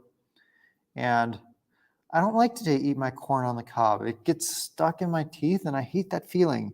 I feel like it makes a mess on my lips. So I like it in the cup. Thank you for the $2 super sticker. I really appreciate that.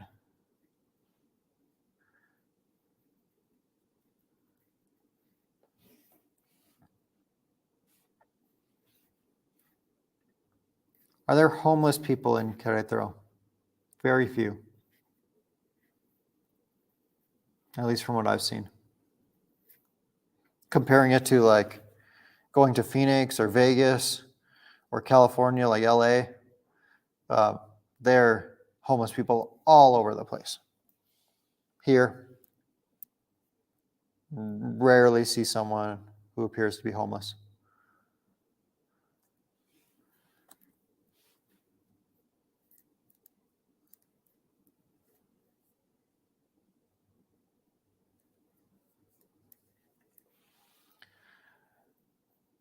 Talking about property taxes, we are getting the pay early discount and the INAPAM discount. Otherwise, it would be 114 USD a year. Oof.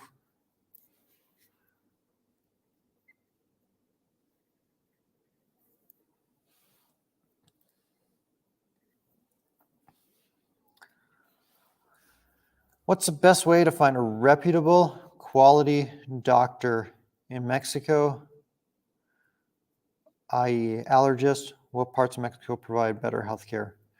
I mean, in general, probably the bigger the city, the better the healthcare options.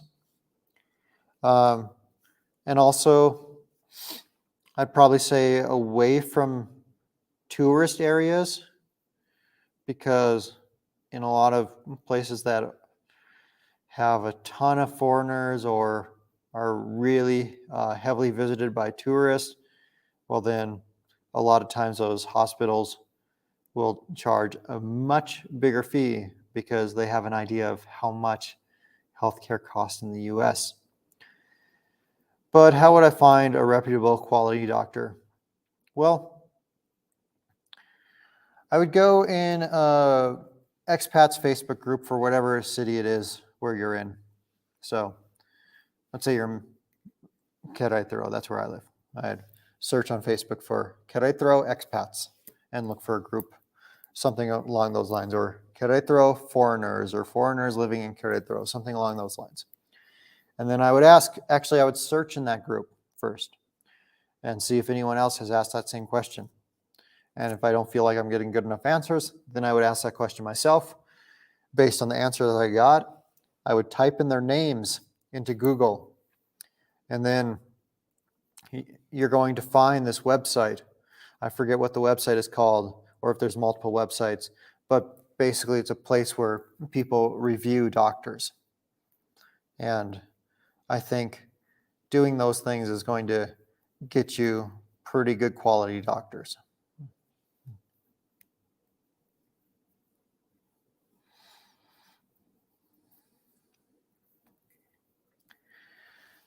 Bob with the $50 super chat. Thank you so much, Bob. That's the biggest one of the night by far. And also, I appreciate you being a channel member. If you have any questions or anything, put them in the chat and I'll keep an eye out for your name.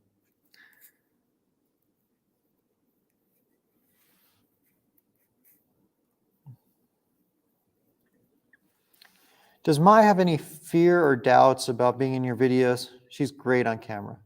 Yeah, she's really great, and she's just, the cool thing is she's just being herself, which is awesome.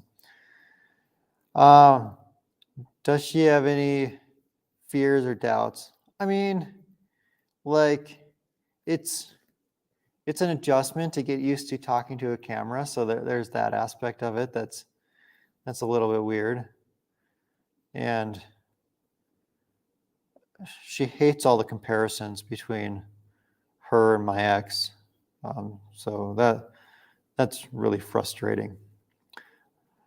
But what else? Fears or doubts? There's probably some others, but I can't think of them at the moment.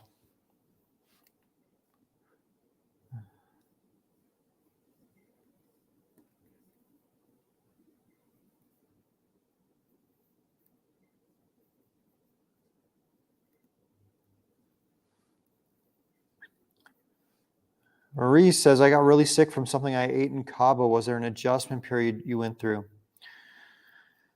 In about the first month I was in Mexico, I had my stomach was hurting bad on 3 different occasions, I think. And since that first month, so the first month was the biggest adjustment period. And since then, I've gotten food poisoning 2 or 3 times, and that's always really difficult. And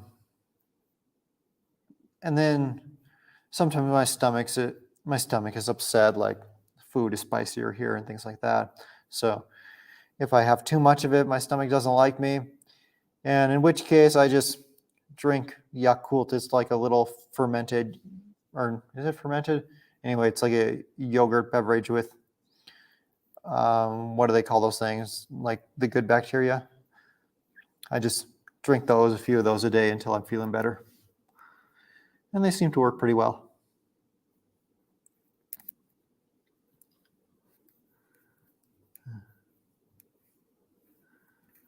Frank asks, where's Mai? You both look great together. She's at home right now.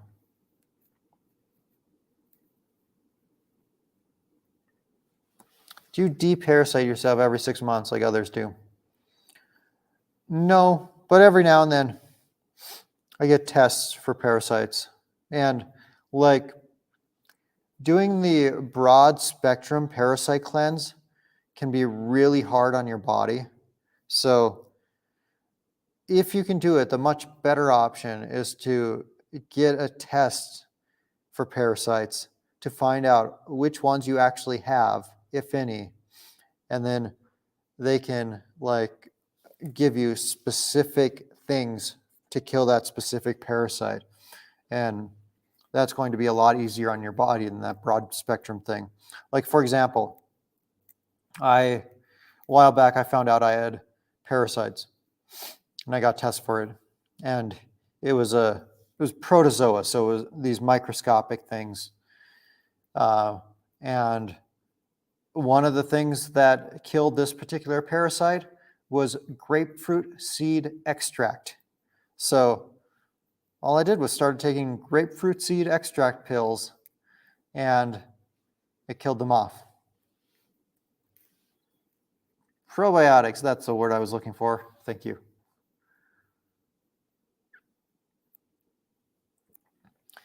You ended up in the ER early on, didn't you, Scorpion? Yeah, it wasn't. I was looking for an emergency room. This wasn't exactly an emergency room. It was just like, I mean, it was like the Red Cross or something, and they had one hospital bed in there because it was in a tiny town. But yeah, Scorpion stung me in the neck, right on the spinal column, and my whole head started going numb. My mouth and tongue were going numb. It's kind of scary. But they took good care of me.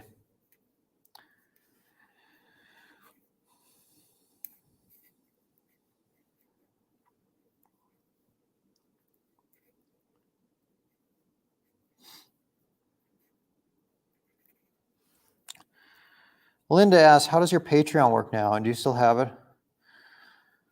I still have it, but honestly, there aren't really benefits for patrons anymore. It's just like if you really like the channel and you want to throw a couple dollars my way, well, then you can join on Patreon. If you're at the $9 level or above, you get your name in a pop-up in each video. But yeah, that's what's going on with Patreon.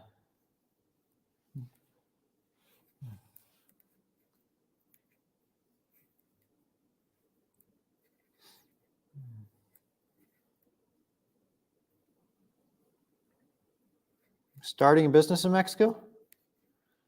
I don't understand the question. If it's asking me if I'm starting a business in Mexico, what I think about starting a business in Mexico, I'm not sure. If you're asking if I'm starting a business in Mexico, it's not in the plans right now.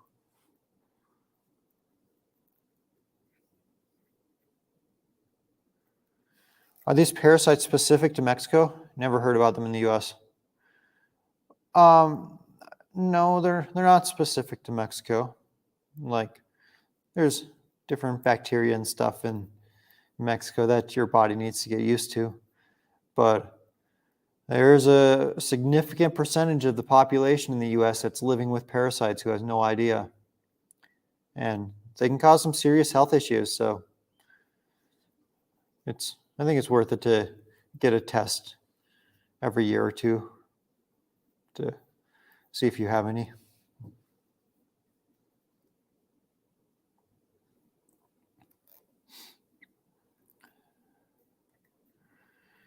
Where do I get the parasite test? I did it. I've done it with a doctor in Phoenix. What's his website? The website's slipping my mind. I'm sure you can Google it for wherever you're at. Parasite test followed by the city name of where you're at.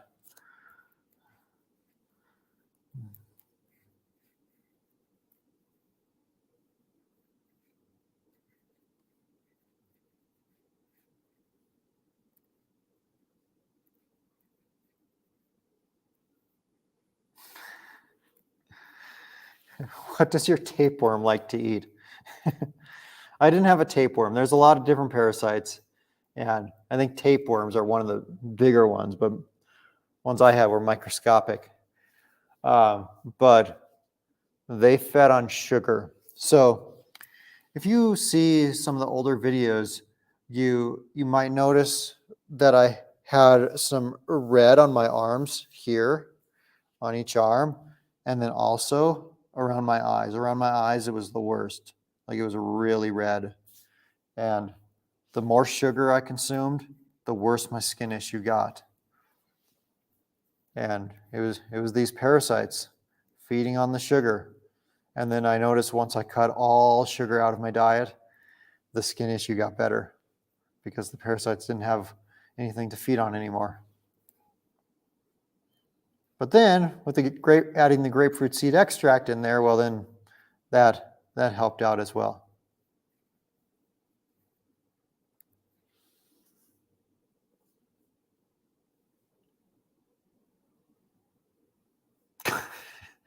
Does your tapeworm like street food, or does he have a more refined palate? That's funny. Is Las Vegas hotter than Mexico? You can't compare Vegas to Mexico as a whole. You have to take each individual place in Mexico. So Las Vegas is hotter than most places in Mexico because most places in Mexico are at high elevation and have pretty moderate temperatures. Like where I live in Querétaro, it's like the coldest night of the year, it'll get down to 40 degrees Fahrenheit. The hottest day of the year might be 90 degrees Fahrenheit. So it's pretty moderate temperatures, like you're talking highs in the 70s and 80s year round here. And that's the way it is in a lot of central Mexico. But I mean, Las Vegas probably cooler than much of the state of Sonora in Mexico, where it's all desert and low elevation. And Vegas is probably hotter than a lot of beach destinations in Mexico, but then again, the beach destinations are really humid, so it might feel hotter at the beach destinations than it does in Vegas.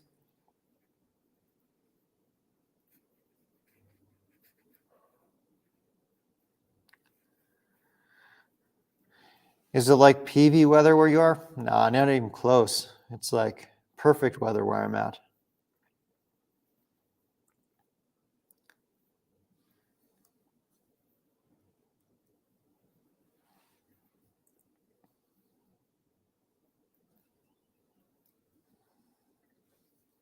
Are you pregnant?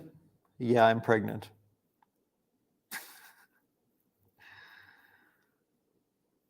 Yeah, I didn't know I was capable of getting pregnant.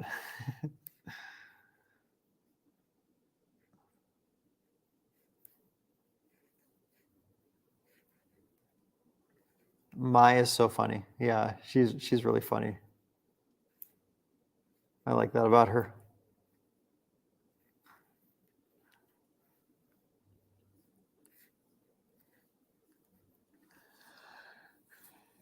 Did you record the scorpion sting / ER visit on one of the channel videos? Yes. I think it's, if you search Tangerine Travels for I went to the emergency room in Mexico, you'll find the video.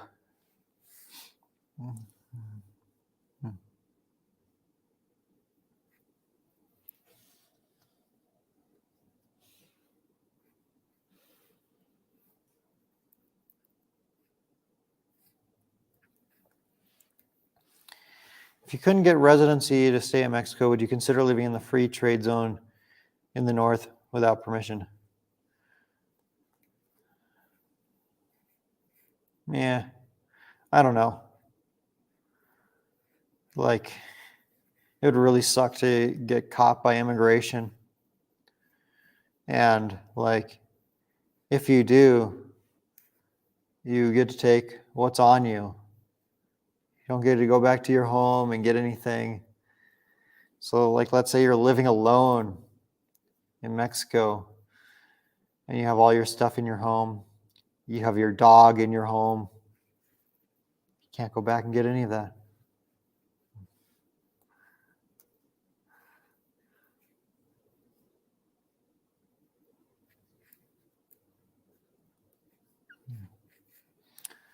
Well, guys, I'm starting to get tired here. I'm doing the stream later tonight than I usually am. So I think I'm going to call it a night here. Thank you all for joining. Really appreciate it. I hope you all have a good night and had a great weekend.